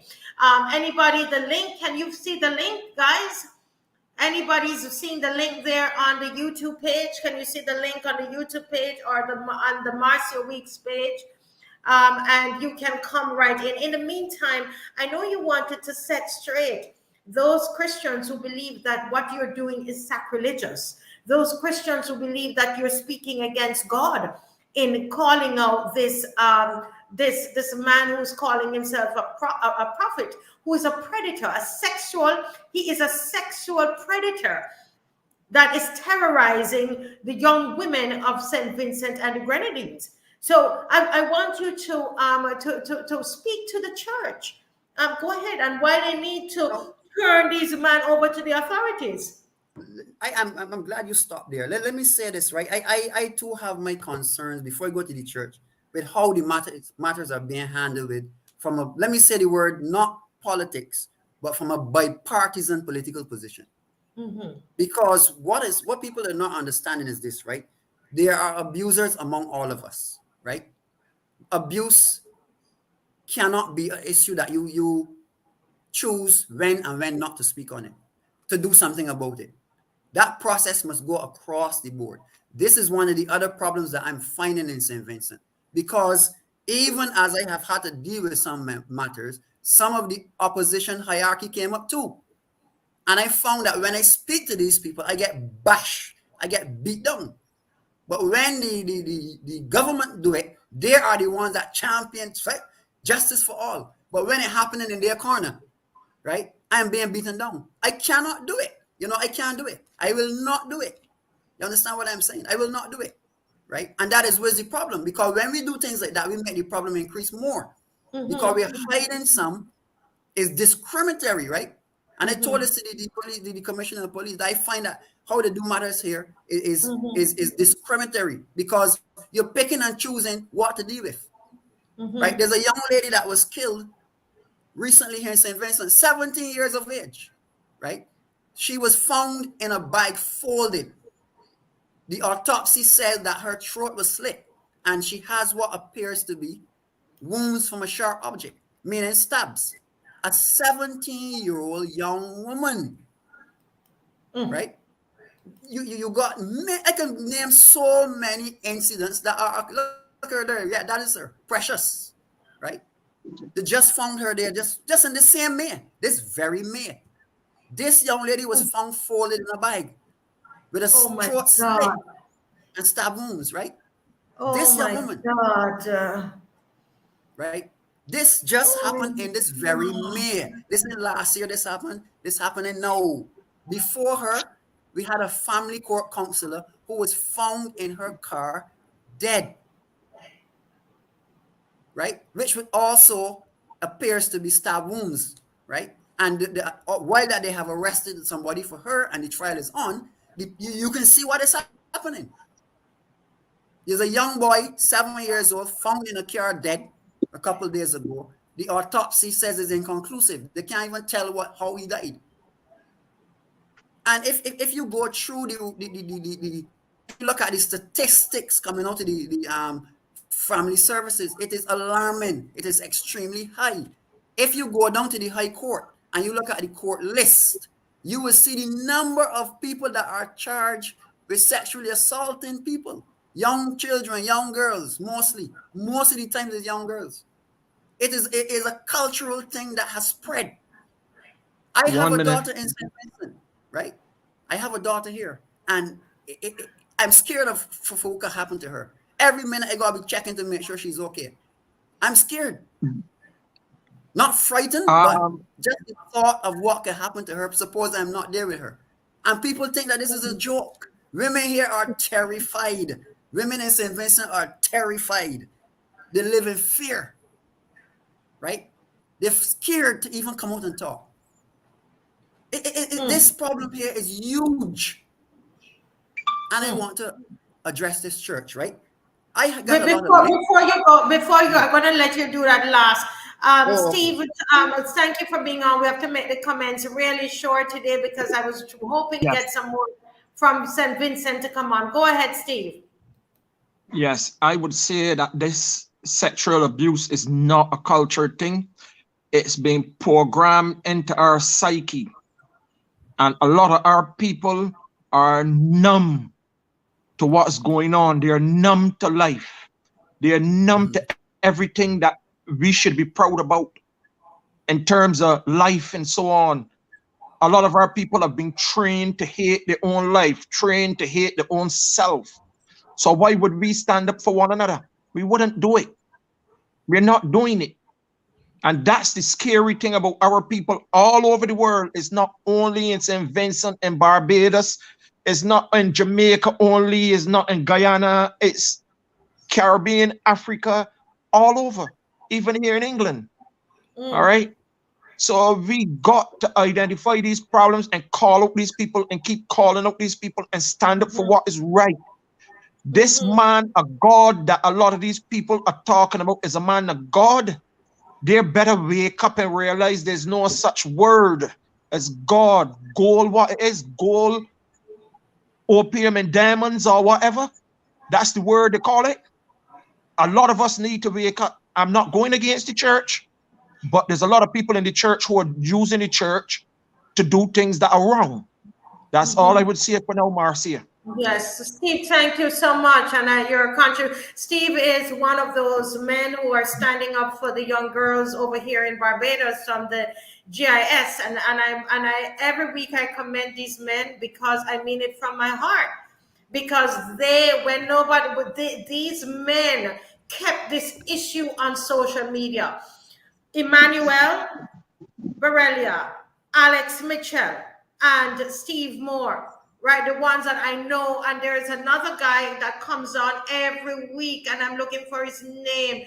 Adrian Barnett. There are a couple of them that come on. Yeah.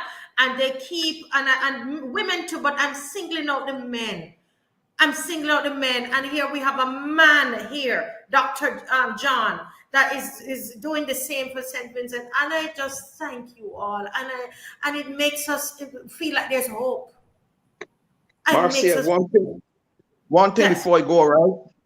All of these women that know about these crimes and allowing these crimes to continue, I'm ashamed of them.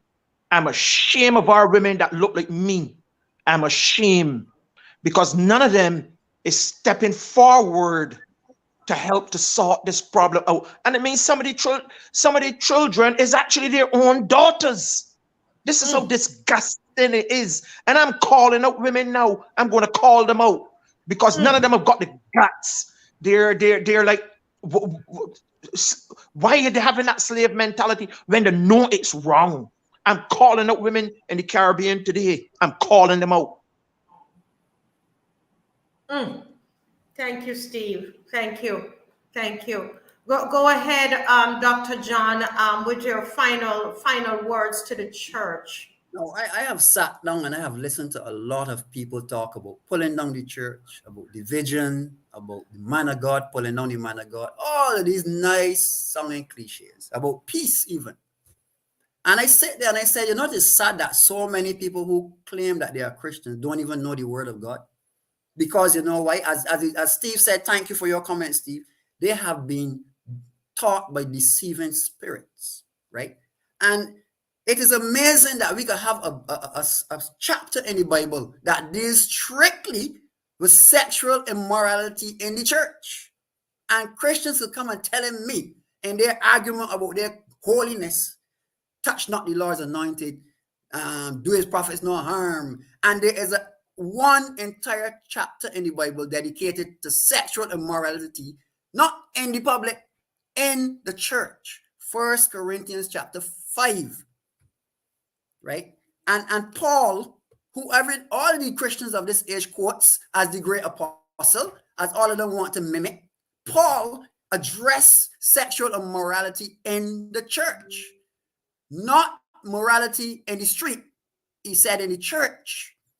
And he says, you know, it is actually reported to me, right, that this sexual immorality occurred. And then he said to this is what he said to the church people, right? You know, this is something that is condemned even among the unbelievers, right? And he says, but you are proud and arrogant You should have mourned in shame, right? So that the man who has done this disgraceful thing would be removed from your fellowship. This is written in the Holy Bible, 1 Corinthians chapter 5. Paul is saying to these people, you got sexual immorality occurring in the church. And instead of you rebuking it and getting rid of this body, you there standing up proud. Oh, this is my man of God. Oh, this is the prophet. Touch not the Lord's anointed. Paul said you should be ashamed. You should be there mourning, right? You should be there mourning in disgrace at what this man has done to the church. But we out here talking about, oh, don't speak about the church like that. Touch not the Lord anointed. Let us continue, right? He went on a little further, right? And I didn't want people to put it up in the comments, let them see it. 1 Corinthians chapter 5. Take some time to sit down and see. A whole chapter was put to deal with sexual immorality in the church, right? And he made it distinctly clear that he's not dealing with that on the outside of the church, but on the inside of the church, right? He went on further to say that people talk about you judging, right? That's what people always tell you, right? Listen to Paul. For though I am absent from you in body, but present in spirit, I have already passed judgment on him who has committed this act as if I were present. Now they're telling me I judge him. Paul said he wasn't even present and he already passed judgment on the man. But they're going on with it. You see, because of false teachings, right? They don't know the truth. You understand? And in the Bible, you know, the same Bible that they're holding in their hand and telling you their holiness, but in the Bible, don't judge. No, we shouldn't judge. That's what they say to you. That is wrong. The Bible never said don't judge. The Bible said don't judge unrighteously. And that is where we're going wrong. Because you see, we use that as the excuse to let people get away with these heinous crimes. Oh, don't judge the man of God. Why not? Huh? Exactly. Huh? Now, let me go a little further, right? Let me go a little further. You are boasting over the supposed spirituality of your church. It is not good. Paul is saying, look, you're boasting over the spirituality of your church is not good. You know what these people went and do, Mrs. Weeks? After this girl come, you know what this man posts? Oh, 200 souls come to Christ today. What a great celebration. Oh, this church is mighty. This church, all of these fancy things. This guy had people write testimonials, post it on Facebook, saying that they know him for all of these years and he's of impeccable character. Right? So all of these girls are liars. He's somebody just wrote me from SVG and they say he's not a prophet, he's a devil. Expose that devil. That's what we need to do. Right? Go ahead, please. Now, this is what they're doing, you know. They are online posting all of this bragging and boasting about how holy their church is. And Paul is here saying, listen, this bragging and boasting about the spirituality of your church is not good. Right? It is, listen to what he's saying, it is vulgar and inappropriate. Right? You said, do you know that you can't have leavened bread among bread that is good? Meaning you can't got bread that rotten in then. And you will notice when bread start to catch mold. You can't, you know, if mold get onto, if you look in the bag of bread and you see a moldy bread, you got to dump that because it can spoil all the rest of bread. Paul is saying to the church that if you have one man in the church or whoever committing these acts and you leave him among you, it is going to spoil the entire church. But yet Christians say to you, touch not one of Lord's anointed. That is so wrong. That is being preached out of context. And Paul and the very Bible tell them that if you have such a man among you, he is going to spoil the whole entire flock. And I go to the end because I don't want to go to the full thing. The end for me was quite interesting, right? Paul asked this question, right? Like, for what business it is of mine to judge outsiders, non-believers, right? Do you not judge those who are within the church to protect the church as the situation requires? That is a question that the These people who talking about them as Christian need to sit down and ask themselves. The situation at hand here requires that this, whatever he call himself, prophet, he should be removed immediately from office. Immediately from office. Immediately. And an investigation started. Am I making that up? Let me read from Paul again. Paul ends by saying this in 1 Corinthians 5:13. God alone sits in the judgment of those who are outside the faith. Note the distinction. This is Paul speaking to the church. God alone judges the people who are not saved, the unbelievers. Right? This is Paul speaking. Right? And then he continues, you see, remove the wicked one from among you, expel him from your church. That's the Bible. That is the same holy Bible that they are putting in my face to tell me, oh, touch not the Lord's anointed.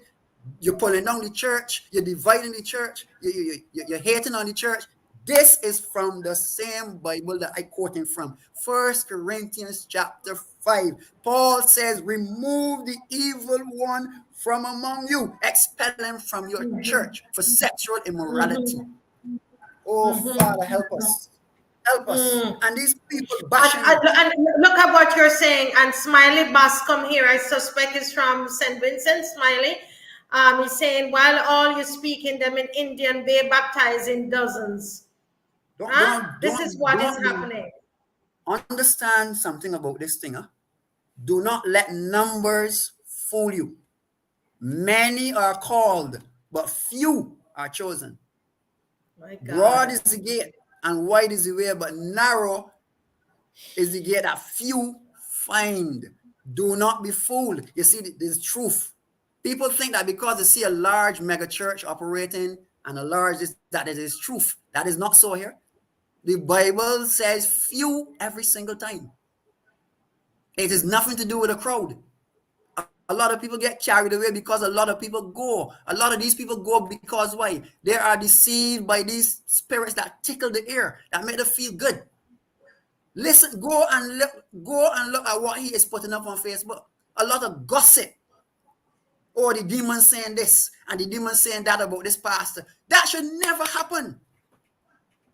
That should not even be broadcasted, that you are broadcasting people being relieved from demons. Are you serious? And you call that a man of God? You telling me that a woman come out and accuse you of molesting she sexually, and before you say, let me have a meeting with the elders and so on in the church. Let us call in this woman and let the elders talk to her. You gone on Facebook, dig up a video from last year when you delivered this woman, put it back on Facebook and put underneath a scripture saying that this woman is a dog and she low and a pastor bribes she. And you call that holiness? That is what man of God is do. You are telling other members in the church how this body panty ain't matching the dress. And you telling other members, call this girl and tell she let me masturbate me. You're telling other people, oh, take out the bra, giving them stone wine, offering them weed. You getting in the van and laughing when a prophet saying, oh, them girls ain't wanting the deliverance, is man them studying. And you call that a man of God? Huh? That is where you really lower God to? No, it's wrong. It is false. And they can stay there in their ignorance, right? John, I am also a minister of the gospel. I am ordained and everything. I just don't manage a church anymore, right? I was ordained. I went through all the studies. And I can stand and I can tell you beyond truth that what he is doing there is unbiblical, it is unholy, it is not of God. And every one of them who followed him, who pick up for him, they would all face God's judgment for it. Every one of them that do it. You know why? While they are doing that, they are encouraging this man to continue to sexually exploit, molest, and abuse these young women, right? Although he knew he was caught before. Not once, twice. He was caught by a cousin and by the woman that chased him out of her property. He ain't even honest enough to come forth and say, yes, this happened to me in the past. Look at the young lady, 16-year-old girl that just called out the pastor in America. Look at it and see. It happened nearly how many years ago? And she went up on the pulpit and she called them out. And you see what they did? They hug up the pastor And one single member of that church hugged that girl when she was walking down the aisle. They treat that girl like a villain. And he admitted, he admitted. And they went and hugged him. And the victim, she walked down through that aisle like if she just pulled the whole building down on them. Mental slavery. Oh, God help us. That's another thing that is enslaving people. And I'm not talking about a relationship with God. I've been serving God since I was 10 years old. So I'm not bashing relationship with God. I'm talking about church, and I'm talking about religion. It's another form of slavery for a lot of people, that you could have someone you're harboring, someone who has molested a special needs child, molested somebody, a special needs child, A Form 1 secondary skills student who Form gonna 1. beg you, I need to go back to school at lunchtime. Take her from the school at lunchtime and do that. I got to go back to the mother at work, probably working, the father at work, probably working, thinking about my daughter at school safe. Look at what happening to your children, Vincentians. Vincentian women, wake up. Pay attention to what is happening to your children while y'all think that they are safe in the school. They are not. This happened at this girl lunchtime, Marcia. She said, I want to go back to school. I want to go back to school. And this demonic, this creature that is still allowed to be using the term prophet. And that's the other thing. A lot of these churches, they're not being regulated, and in a case like SVG, where even as we're saying, the head is sick in terms of this kind of abuse, then how do you regulate the churches? Because why would it be allowed to continue? He's now baptizing people going on, and he has a caravan that is going to be going through Clear Valley. Why is this even allowed to continue? Not only that, but the boasting and the members cussing you left, right, and center. You got other evangelists, all these rising up against me, and none of them can stand for the truth. Not one of them, right? They can't stand for the truth. It is all about protecting the image of the church. If God is interested in the image, God is not interested in the image. God is interested in our heart, our mind, right? God didn't want your image. Dr. John, we're going to have to close now. However, we're going to continue by the grace of God. We will continue this on Wednesday. And you need to know that you have an army over here in Barbados. And we're going to bring in some people from Trinidad. And we're going to have another show. We're going to bring you on once you are able to come on again Wednesday at 1 p.m. We're going to be on again. And we are going to continue to be like a bulldozer, right? We're going to bring in people, men of God, other people that are walking righteously, to come on here and condemn this behavior. He has to go. He has to go. He needs to step down. Do you understand? I understand there's an investigation going on about these allegations. So there are 11 persons who are alleging that they have that he has molested them, and Dr. John is saying that there's probably another 25, another 15 or 16 making 25. Okay, so what we're saying, we're going to come back on. Yes, and talk about this and speak to the church in SVG. Deal with your stuff, church. Deal with your stuff. You come together and deal with this. Yes, this is so wrong. This is so wrong. Not a single voice from the Christian Council. None. What? And I know that they are aware. Not a single You mean thing. the Christian Council, they have not come out and spoken about this? Wasn't this the same Christian Council who wrote to the Prime Minister about the jab and all of that? I remember that. And about homosexuality. Say it again. And about homosexuality. That's the only two things that upset them here. Homosexuality and carnival. Nothing else. Everything else you could do as you like. But you're not on Wednesday, we're going to call out the council, this church Christian council. I'm going to do some research on them. We're going to call them. They need to deal with this man. This man needs to be dealt with. Yeah? Let me say this, though, in all fairness. I want to end on a positive note. And first of all, I want to thank every young woman, every one of you. I know that some of them are here listening to the program now. I know that for sure. I will not identify them, but I know that they are here. They are not ready yet to come to the program, but I am from, they want to come out and speak, but it's a process. Bear with them for a little while. They will come at another point and they will speak. We will protect them and so on, but they're not ready yet, and I'm not going to force them. That's one. But I want to thank them for their courage, so far. One of them wrote a note to me that was really, really, it touched my heart, I must honestly say. And, I wonder if I could get it quickly for you. She really, because, I myself was feeling like I fight in a losing battle, to be quite honest. But when she wrote this note to me, it told me, no, Ashley, no. Don't let these people intimidate you and so on, because these people rely on, what you can do with your skills. As a counselor, people will say, oh, it's unethical for me to come and speak. What am I supposed to do? Huh? I can't get you to the system. So I got to put down that nice counselor thing and become an advocate. Because they can't get you to the system, right? Now, I'm trying to find the note quickly for you. No, that's okay. While you look for the note, I want to thank those who have joined today. And this, I know you joined on here because you're a warrior. These kinds of things bother you. Some of you are also victims. And I want to say, if you have been through this and you are watching, that we're not doing this because there's no other topic to speak about, or we whatever the reason that some people might give, but listen, this is because this matters to us. I know Dr. John and myself, we spoke last night, we prayed about the show, and because we're not doing this because this is there's no money in this or any fame. We're doing this because this is an important matter. This is an important matter. And I would like for you to make it important as well. And you can do that by sharing this live. Share the live.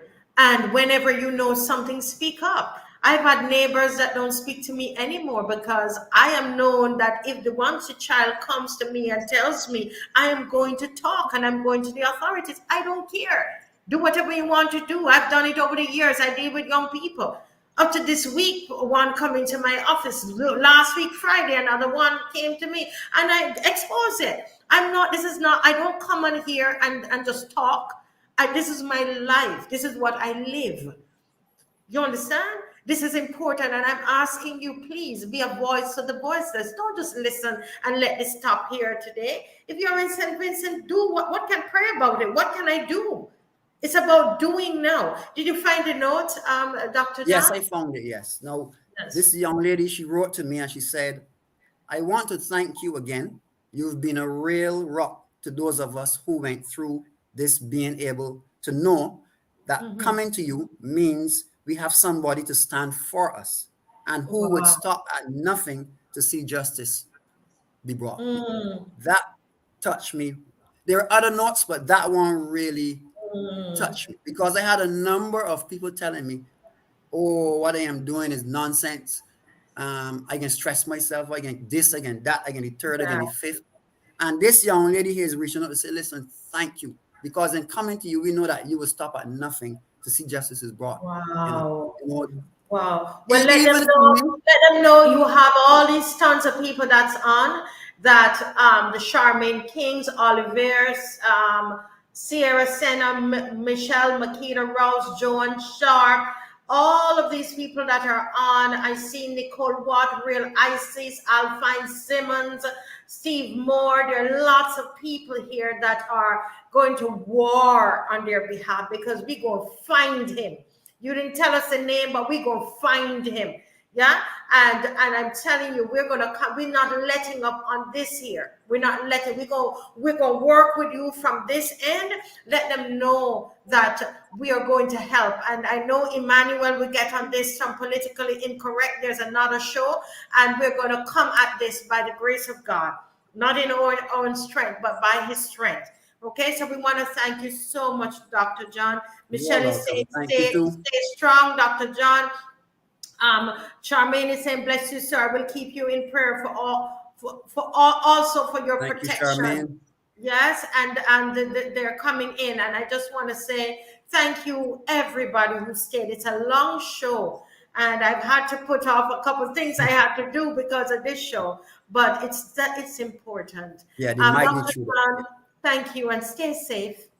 Stay Thank you safe. so much for having me here. And I look forward to continuously, not only for this, but other issues that we can get corrected. Thank you. Yes, sir. Yes, sir. So we will be on again on Wednesday. On Wednesday, okay? Wednesday, okay. And yes, and those in Barbados, let's keep the GIS issue right at the forefront, you guys. We're not, it is not a 9-day wonder. We're not a 9-day people that after 9 days we stop talking about it. Let's keep the GIS issue. Let's put pressure. Keep applying pressure. And pressure with prayer, and we keep pushing, we will get through. God bless you all. Have a lovely Saturday. Yes, if you can, after all of this that we've heard. Yeah, Babylon must fall. That's what Michelle is saying. God bless you all, and continue praying, continue fighting, warriors. Keep it going, warriors.